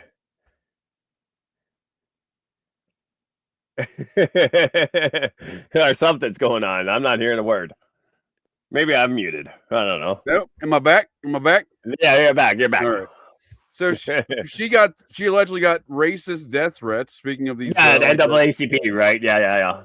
Well, no, but it was one of them was the son of the future Democratic governor Daniel Malloy. He was the governor during Sandy Hook. He's the one who had the press conference saying that the lieutenant governor and I were warned that something. Wait, wasn't she raped in fucking Villanova? I don't think that's accurate, is it? I know, but wasn't that big case? The white kid that was, or wasn't there Villanova the one where it was all like the big rape situation? Or was that the wrong school? Oh, Duke. Do you know about Duke? Duke, yeah, that's the one. Whatever. The Duke lacrosse team? I don't live in the USA. Fuck those schools. They're all the same. Yeah, that was an interesting case. Villanova, though, he's in jail now for murdering someone later. Yeah, but so there was this weird thing. So the Lanzas, if I may just real quick on the Lanzas. So Nancy Lanza was a licensed and credited stockbroker in the state of Massachusetts. So was Peter Lanza before they moved to Connecticut. They lived in a small town in New Hampshire, right? So now this is where it gets interesting. There was a Dr. Iggett, I think was his name. His daughter, he lived in Sandy Hook. He was the pediatrician doctor for a number of the alleged victims. His daughter moves to New Hampshire in a small town and buys Peter and Nancy Lanza's home. They move then to Sandy Hook. So that then establishes some sort of weird network. Landon, what do you know about the Dropkick of Murphys? I was going to see them live before you were born, bro. Back when they were actual skinhead band. JJ said the state of Massachusetts. That was the first thing. Back when they were an actual skinhead band, I saw them live before you were born. So I saw Dropkick Murphys on St. Patrick's Day of 2008 in Tempe, I think I Arizona. first saw them in like 94, 96 fucking before Al Barr took over. Al Barr used Al Barr, again, anyone into the punk rock skinhead music, Al Barr had a band called the Bruisers. Intimidation is a great song. Yeah, no, anything the Bruisers with Al Barr before he joined the Dropkick Murphys, they were great. Okay. But wait, Al Barr, is he related to Bill Barr? Is there a Bill Barr element to all this? No, I don't know. I just think about that because that's the same name, and he's from Massachusetts, and maybe that's another Mulvaney situation where they're progeny. Dude, maybe I'm not saying for sure, but I'm just saying that's kind of coincidental that you have bars, BARR, both of them. Dude. I just learned, this little midget country star they always have dancing around next to that big giant dude they call Taylor Swift. Yeah. Sabrina Carpenter. You ever look into the conspiracy about the Australian dude that looks just like her? I am not familiar with this now. Like Taylor Swift? Yeah, there's an Australian pop singer that looks just like her. If I've seen it once before. I'll have to check that out. I don't know about that one. I know. I'll look it up while you're looking up whoever this Supreme. So, this lady, she's the niece of Nancy Cartwright, the voice of Bart Simpson. Oh, okay.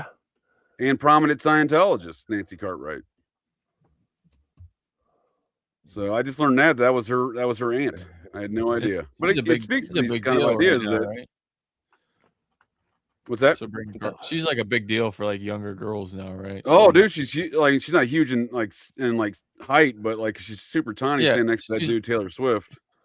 But she's kind of like the new Taylor Swift, right? She's kind of the newer. Oh, my bad. Hey, do you remember when Taylor Swift came out? Taylor Swift like a fucking. And her aunt is the. You remember when Taylor Swift came out like as a wholesome country girl? Who's Nancy Cartwright for? Bart Simpson voice, and she's big. She donates millions of dollars to Scientology every year. Yeah.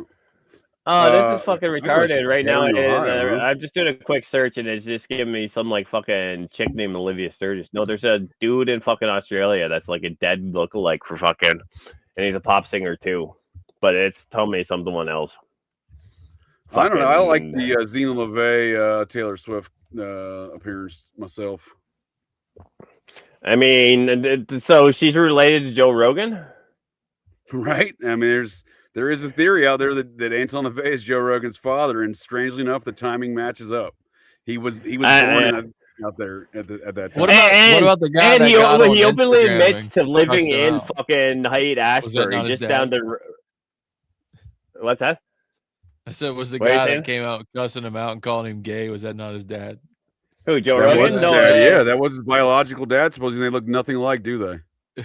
His biological father is allegedly a New York New Jersey police officer who beat the fuck out of his mom, but he's still on the police force. He was trying to get clout so bad. He was just like out there. And he looks nothing like Joe Rogan, in my opinion, dude, at all. Rogan never even responded. That was the funny. Yeah, Rogan was like a fucking dude. His official story is his mom ran away to fucking live like next door to the fucking Satanic Church when he was like 5 years old. That's what I'm saying, dude. There is some crossovers that appears there. Yeah, this man right here is Joseph Rogan Sr. I don't think he looks a damn thing like his son. And he's a fucking dirty pig. And a Steelers fan. And he likes Big Ben Rapelessberger. He's a fucking Pittsburgh Steelers fan. Steelers fan.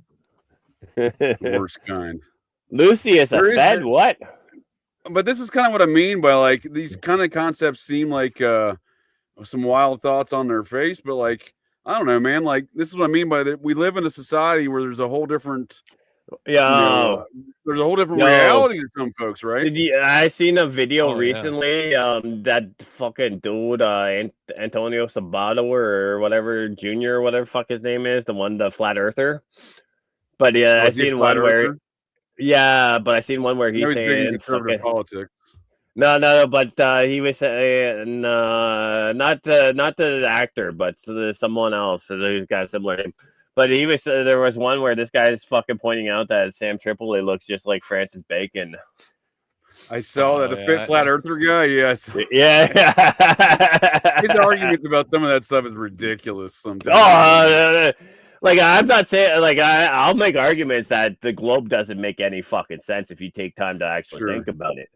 But I'm not married to the flat Earth either. I'm just saying the globe that they tell us doesn't fucking exist as they tell us. It could be a globe, but it doesn't exist like they fucking tell us. Like I said earlier, heliocentric globe.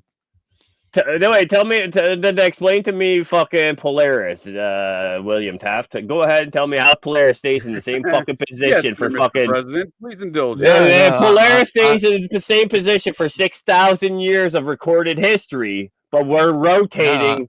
I'm a flat earther. Four directions. I am a flat earther. Oh, okay. Well, it's like those examples of Alex Jones being called Bill by numerous guests of a deep state variety like Jerome Corsi. On the air, he called him Bill. Like, why are you calling him Bill on the air, dude? What is this? Dude, him and fucking Kevin fucking Booth at Waco is fucking priceless. I mean, oh, sorry, that was Bill Hicks. Sorry. Well, I mean, they both did. Right? They both did. But Jerome Corsi, dude, that was a CIA Muppet from the Reagan administration. He was the one perpetrating a lot of that Q stuff. Jerome Corsi. Yeah, I remember that guy. Pull up a picture, dude. Please. Yeah, dude, he's a Muppet in the third inning. Look at this guy, dude. I mean, you know what's even worse though? Clint's my boy and all, but he keeps fucking inviting Roger Stone on his show.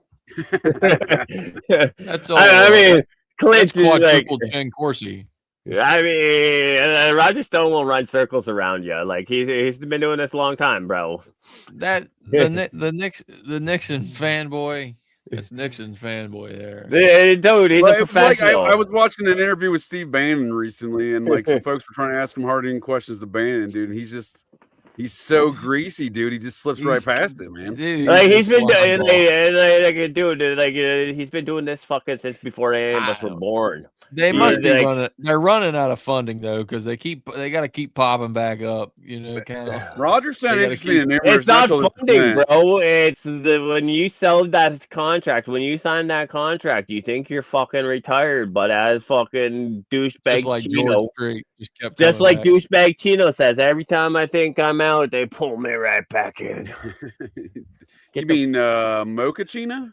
Yeah. Wow. Al Pacino! It's not Al anymore. It's Dunk. Dunkachino?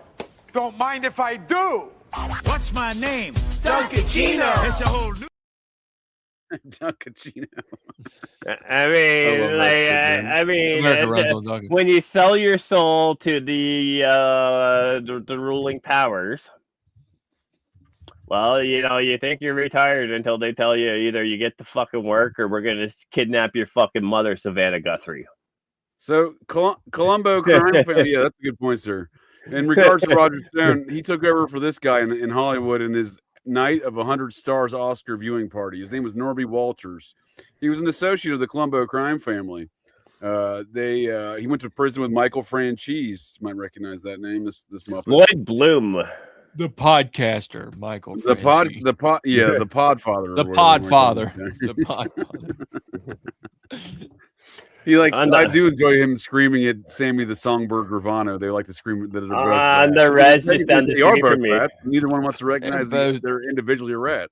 The Reds down the street from me, they have one called the Budfather. The Budfather. Okay. This is you guys saying Podfather, yeah. But Stone's connected. He's the one who introduces Trump to Roy Cohn. He's in the Nixon. He's all with the neocons in the Nixon White House, right? He's writing for Nixon, right? He knows Carl Rove. You can't lick the stick. All the Muppets, right? You can't lick the stick. Speeches for Nixon or no? What is it? Did he write speeches for Nixon? I know he was personal friends with Nixon. He was a young person on the Dude, campaign. He's got the fucking full Nixon tattoo, but he definitely licked Nixon's dick. I mean, I was gonna say he speaks of having private meals with Nixon and shit like that. And anyone who wasn't here when I brought this up before, if you look up the 1972 Nixon campaign when he has the largest majority victory ever and fucking gets run out by the Rockefellers, his actual campaign slogan was "You can't lick this dick." It was the actual slogan. That was true. So when I'm saying, hey, you can't lick this dick, I'm actually referencing it, the fact that that's his slogan. So he met Nixon in '67 through the Connecticut governor, John Davis Lodge. And the Youth for Nixon was what he organized as the chairman. Is that related to the York Lodge? County. What's that, sir? Is that related to the York Lodge or the fucking Palladian Lodge? Or I don't know him. I don't know John Davis Lodge. He's from, he's descended from, his brother, Senator Henry Cabot Lodge. So, yeah. Shirley Temple's father and Little Colonel? Oh, I don't know. I've never seen it. No, I'm just saying. Brahmin lodges.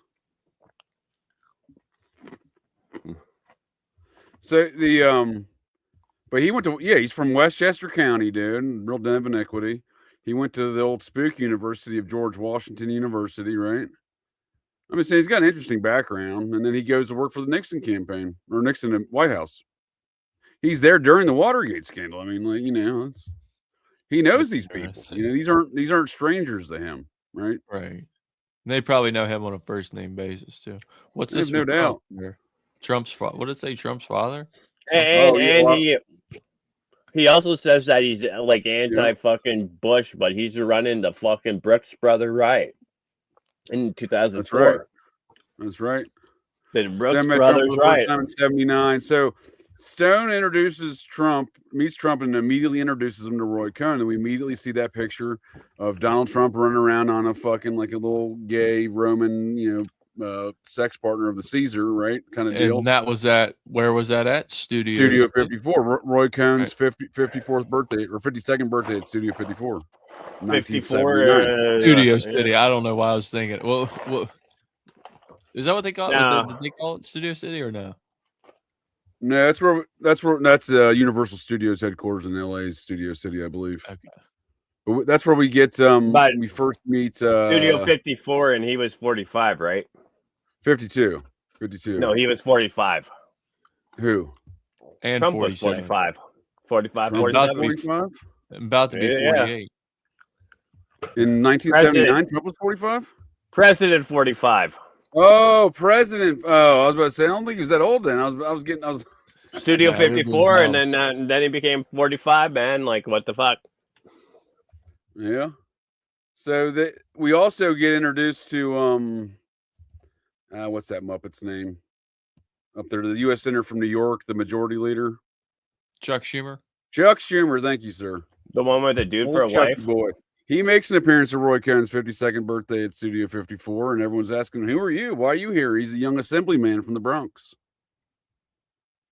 So I think a lot of these folks are selected that far back, right? So, like, how did Chuck Schumer get his rise? And then, as a result, how does Amy Schumer get her rise, right? His cousin. Okay. Yeah. And you got Nancy Pelosi there with the whole Baltimore mob crowd. Yeah, she goes back to meeting JFK at the age of 17 when her father was the Baltimore mayor. And then her father and brother tell me they didn't fuck. Who's that? JFK and Nancy? You can't look at that picture and tell me they did not fuck. He was too busy banging his old boarding school roommate, Lim Billings, back at the White House. Lim had his own. No, he was banging everyone. Limp Biscuit. Dude, he's getting injected with amphetamine. He's banging anything that fucking take his dick. Yeah, that's probably true. That is probably true. Yeah, so we get I mean, well, look at Pelosi's family. They've been in deep with the Mangiones for decades. Dude, have you ever actually looked at the FOIA for fucking her father? Oh, whatever happened to him? Where her fucking brother's gang raping bitches and he got them off. Oh, well, go ahead. What were you saying? Have you ever looked at the FOIA for her father? No, literally her brother's gang. Yeah, the FOIA for it, like the FBI FOIA from the vault. So her brother's gang raping bitches, and he gets fucking out of jail that same day. No shit. Has this guy been indicted yet, JJ? Mangione, they've been playing so many games here with this case, dude. It's wait, no. Tell me that's the worst fucking psyop, man. You tell me the fucking same fucking. How'd they find him? There's some retarded at McDonald's can't even fucking get your fucking no pickles right when you fucking tell them no fucking Right. pickles. Well, it's even worse than that. It was allegedly, yeah. I mean, it was allegedly some old dude drinking a coffee there or something. Aren't you the shooter? No, it's one of their staff originally. Was it one of their staff? One of their staff who served them recognized them and called the fucking emergency number. Get the fuck even better, out of here. They can't even get your order fucking right, and they're going to recognize you from a fucking wanted poster? Get the... Right. Mangione comes back and puts a bullet in her, the worker at McDonald's, for revenge. Beyond even, right. Beyond that, like, how did the police stop him, turn off their body cameras, and then are presented with a driver's license saying Mark Rosario? Well, then what's the crime at that point? Yeah, there was no murder weapon either, right? Well, they don't know he's they don't know that they go to identify someone who looks like the shooter, then and he's not the guy. Then why would you persist? You're not the father, right? Right. Yeah, there's a lot of problems with a lot of the this journals case. and shit that they have of him when he's over in fucking Asia for like 6 months. You had the whole drone they released some stuff situation like going that, on saying he was getting during the involved same with, time too. Like he's going to all these Buddhist monks temples and shit, and then he comes back and shoots up fucking. None of it makes sense. Well, it does kind of make sense a little bit because he does teach some AI stuff over in California. I said Buddhist, not fucking Hare Krishna. Come on. Well, I'll tell you what doesn't make a lot of sense to me either in all this, not on and above the games they're all playing around it, is the images we were shown are clearly not the same individual, right? And whoever shot the United Healthcare CEO fella, they clearly knew his route of travel and his schedule. Oh, they were waiting. They were waiting. Right. And I would even argue that scene looks kind of fucking ridiculous if you ask me, because he allegedly shoots that dude on the street. We don't even see any blood, dude. We don't see any blood in Utah either. That's true. That's very true. I mentioned earlier, but the timing of this, dude, this was during the whole New Jersey drone situation too. So it kind of seems like the psyops. It was there at that same time, wasn't it? You're right. Yeah. I just found the timing of that odd is what really piqued my interest was, why are they kind of doing this and this at the same time? What's really the point? That's a good point. Yeah. We never really got any disposition on those New Jersey drones, except no, largely over Donald Trump's property, right? The former property of DeLorean, John DeLorean. Well, at the same time, he was taking supposedly they were sweeping for nuclear. Supposedly, I mean, this is kind of rumor mill, but supposedly they're sweeping for dirty bombs. But at the same time, that's happening, right? If you pay attention to their stock and whatnot, at the same time that's happening, they're fucking catching flack from the SEC because they're using AI that's fucking denying every claim. Right. That's right. Like, they're denying 15% higher than anyone else. And he was technically like, he wasn't it was a United Healthcare group. He was one of the subordinate CEOs from within the group. There was a higher CEO of the entire group, and if you want to pin it on one of your guys, you're going to pin it on one of your underlings, and maybe he knew too much information. There's a lot of scenarios that could. Oh yeah, corporate other espionage. Situations. Oh, I didn't realize even United Health connects to Pelosi. If she invested in that, I wonder. Seems to be pretty good at that. Yeah, that stock's actually up, so they're actually recovering. Flux capacitors are dangerous. Might accidentally almost bang your mom. That's a good point, man. Watch out for lasers and flux capacitor. So this whole shit. I'm not accidentally banging my mom anyway. She's a fucking cunt. You don't know that, sir. You can't say that unless you time travel. Oh, she always was, bro. But this struck me as very Hollywood-like, right? Like we see the gunman pop out of one area of the frame, right? We see him walk into the other area of the frame. We have this lady in the middle who's acting all crazy and running away, even though, like, I don't know, she didn't seem too scared, though. Who's the one on the right there? That's a lady. Is that the one you're talking about, running? Yeah. She runs Malva. away here in a second once the bullets start flying. Again, like, there's light here. You should be able to see the blood, right? Like, I don't know. All of it strikes me as very Hollywood. I mean, and you should be able to see blood on Charlie Kirk's security guards, but or his white T-shirt, or the van, or the ground. No, the white T-shirt had blood on it because they used a blood cap. But I mean, when they're carrying him, there should be some dropping. Should be some on his chest. There should His be sneakers. some on the His hands white of the sneakers, fucking what I meant. security guard. Yeah. Oh, the security guards didn't have any on their hands when they come up initially either. No, I he don't was know. wearing white sneakers that day. Stu Peters believes that it was a lavalier bomb. Stu Peters. Is he the guy that broke into the dude? He lived at the Minnesota governor's house. No. Hey, I'm gonna break some fucking news here. Stu Peters is first name Maurice, last name Saad or Mossad. Because get the fuck out of here. He's definitely a fucking double agent Hegelian dialectic. That guy's on for Israel's sure, dude. payroll. He was running around America with an unlawful bounty hunter program a number of years back when I was still a PI. Damn dog, the bounty hunter's gonna get him. Yeah, right. He somehow was like living in he lived with Jesse Ventura in 2000. He auditioned for a film directed by Tyrell Ventura, the son of Jesse Ventura. Body. After obtaining a lead role in the film, Peters lied to Ventura that his brother was a teen heartthrob who starred in a popular 90s sitcom. Tyrell invited Peters to stay at the governor's residence in St. Paul. He lived with Jesse the Body. The Body. The Body and Peters. Yeah. Hey, Jesse the Body Ventura is a Mongols MC. Now that's an interesting fact. Is he really? Okay. He's also living down in the Baja. In old Mexico. Yeah, he's an interesting character, an interesting Muppet. But yeah, Stu Peters was a rapper, I thought, at some point too, right? Didn't he have a rap band? Yeah, he raps. And then yeah. So yeah, he's clearly been playing numerous roles of Muppet-like behaviors over the years. He was Rumble. Rumble was kind of his ordeal.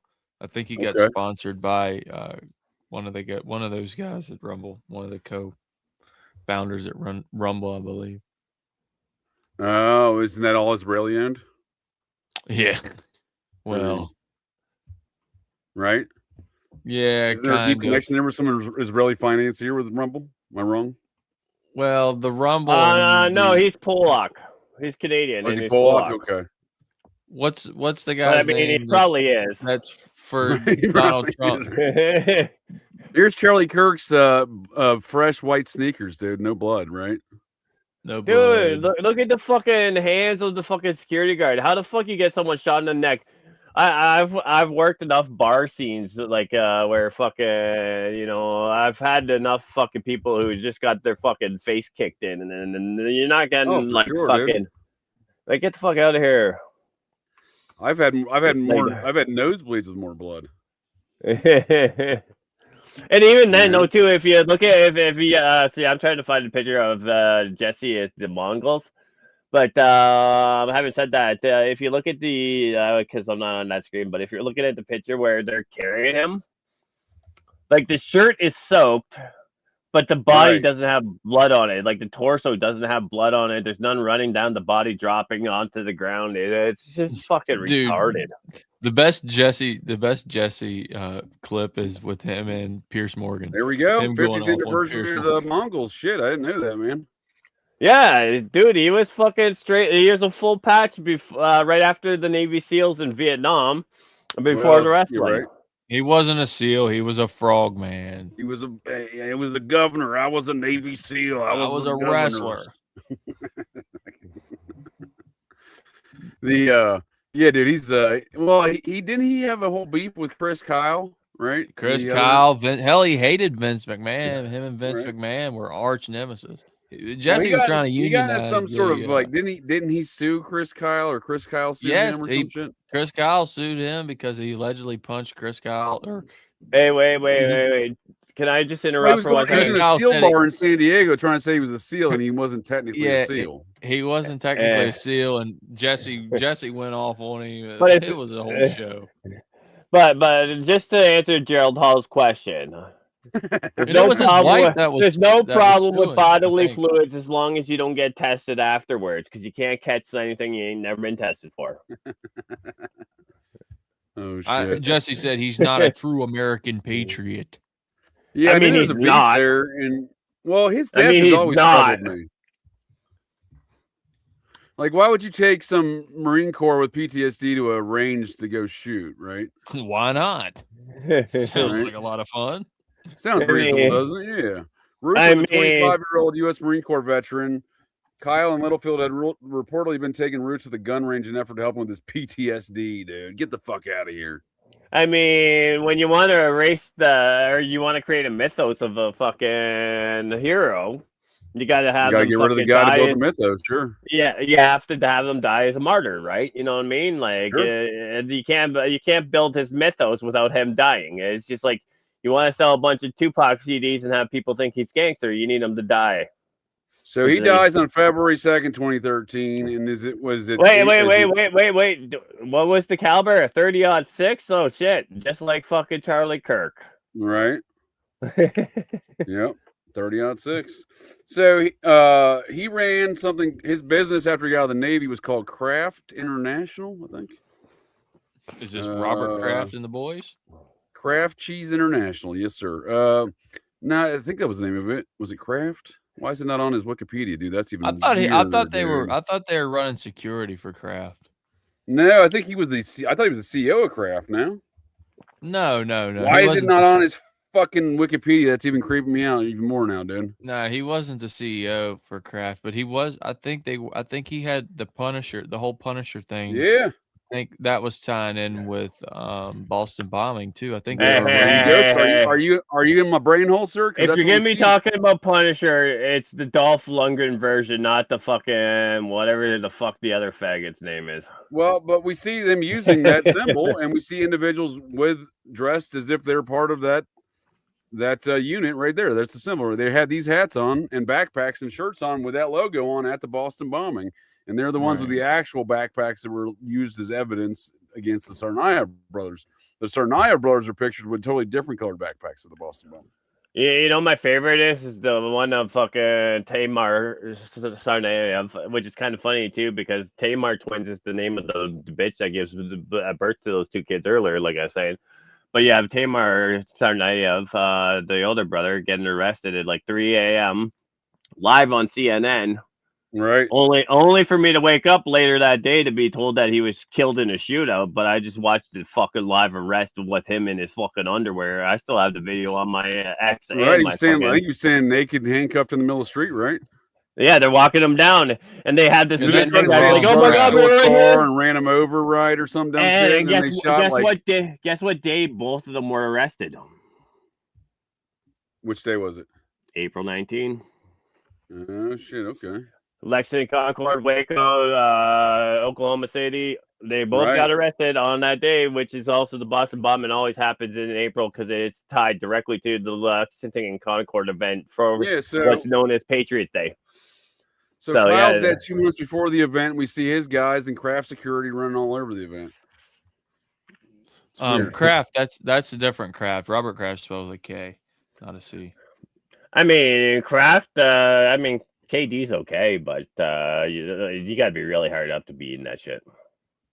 Yeah, Dave McGowan used to have a great piece on all of this on his website here. Yep. Well, yeah, he's got a whole Boston bombing thing. Yeah, it's a good read. Does he have Leanna Wen on there?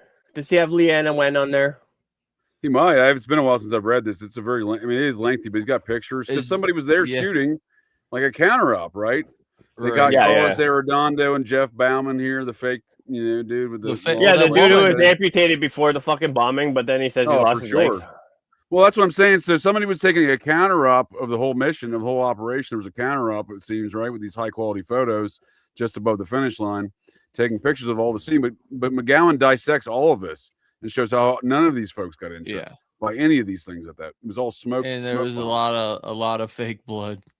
And everyone's like moving around after the fact, getting staged in the mix of all the smoke. It's real bright red too. The blood is, and that's one thing he points out a lot of is how bright the blood was, because usually blood is going to be a darker somewhere color. Oh no, for sure, dude. And somewhere in here he points out like this guy's just chilling, dude. He got blown up. He's just chilling, right? Yeah, and he's just got paint, and he shows up again too. That guy does, I believe. I think he's later laying on Jeff Bowman's legs, if I'm not mistaken. But we see other folks around here, like there's like literally signs, dude. Yeah. There's signs that never get torn up, and they're sitting right here. Like the people are beyond where the bomb is. There was paper signs that were untouched between the alleged victims. This guy's just roaming around, looking like he got all this. Like an Acme bomb went off, like Bugs Bunny style, on that guy. No, but there is a picture also of someone dumping the blood out. Like they got pictures of that. Hey, what about the picture I'm sharing right now? Oh, I gotta get over there. Where you at? Oh yes, old Dr. Leanna Wynn. We wouldn't know her for years after that. And tell me for a fact that guy ain't some sort of fucking executive protection right behind her with the Boston hat on. Oh, dude, and the camera in his hand. The brand new jacket, brand new hat.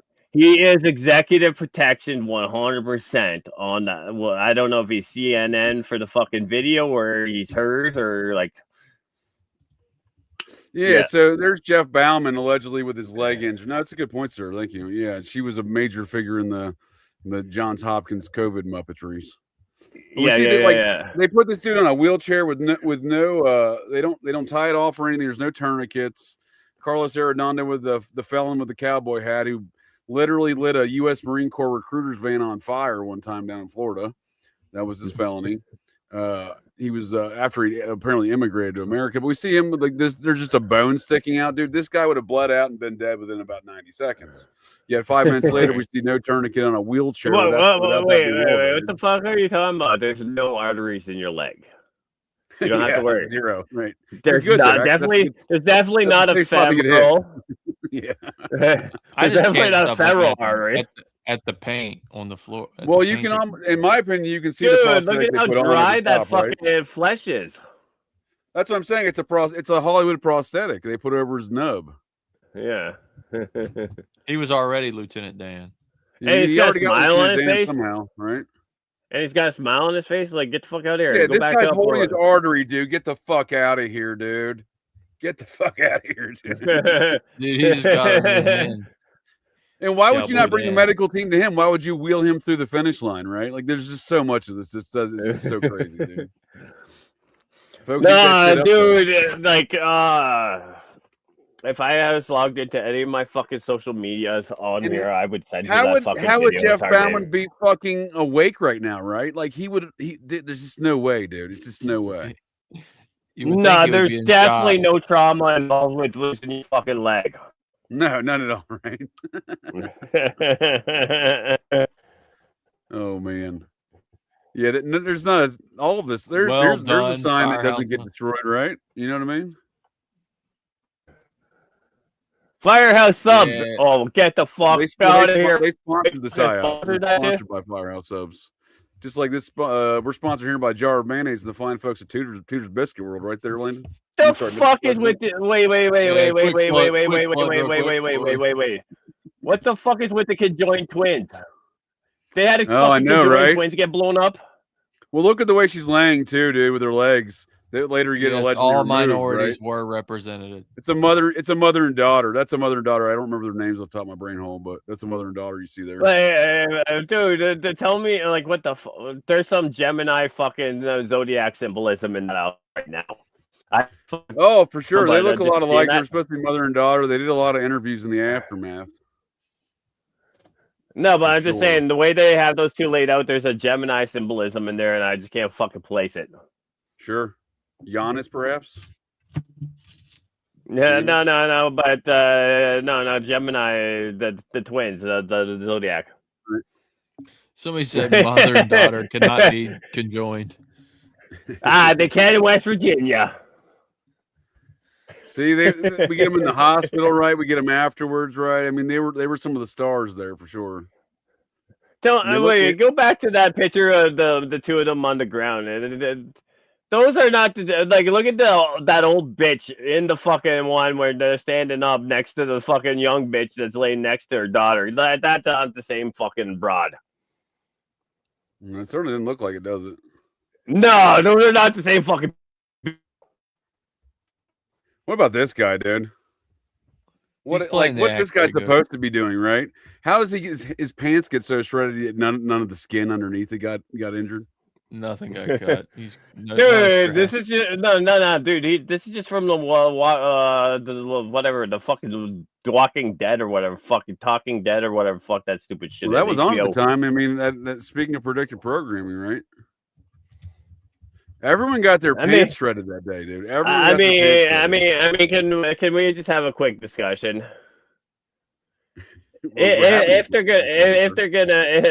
they're gonna be pulling a psyop and tell us fucking aliens, wouldn't you rather fucking zombies as the fucking psyop? That's what you got handed. That'd be more fun. I feel like, yeah, I think it'd be more fun. Like, have them like, hey, all these people are coming back to life. That'd be fucking more fun. Yeah, we can get all the dead presidents back. William Howard Taft, dude. We can get some Calvin Coolidge up in here. Walt Disney. Walt Disney's frozen head. He comes out as an ice cream cone.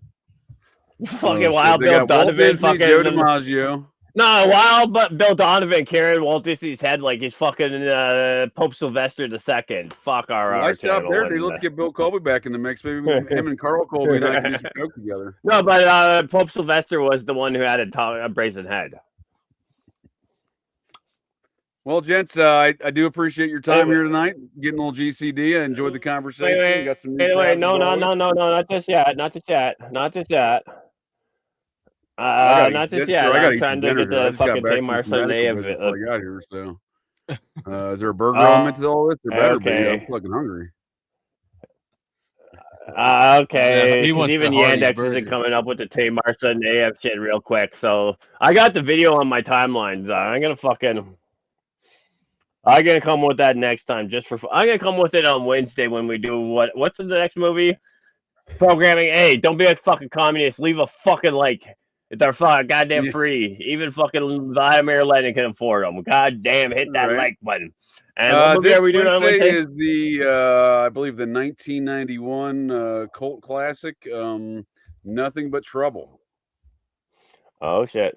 And just for everyone that's here tonight is a special. I'll bring a quick clip of the Tamar Saneyev being arrested, even though they tell you he died in a fucking shootout. Yeah, I know the clip you're talking about. I definitely know the clip you're talking about. You can go eat now, and I'll bring it on Wednesday. So y'all better come back now. Y'all better come back now. Come back now. You hear? I'll be back. Well, do either of you gents have any closing statements here before we call this one in?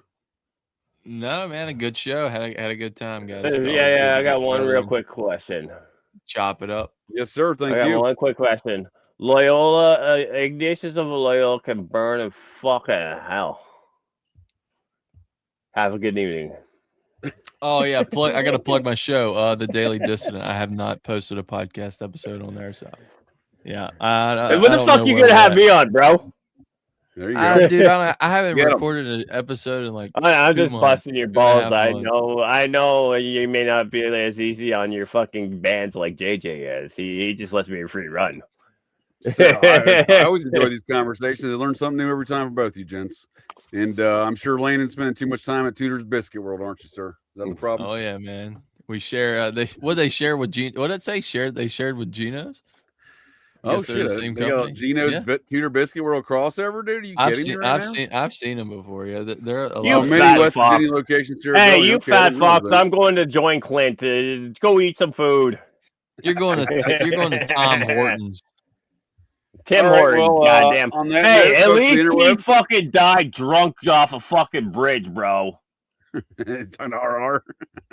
No, the Tim Horton, the guy who Tim Hortons. He used to play hockey. And Jeff M, if you're still in the chat, you'll love this one. Dude, Clint will be going. So he lived in Hamilton. Yeah, Clint's going. I'll jump over there. No, he's on. But anyways, real quick, if Jeff's in the chat, he'll love this because he says he's from Hamilton. So Tim Horton lived in Hamilton, played for Buffalo Sabres. He was drunk at like 7 a.m. coming back from practice and drove off a fucking bridge and died. That's only part of the story, sir. What they failed to tell you was he got shot by lasers. There's thousands of Americans out there. By the way, I've been shot with a laser beam twice.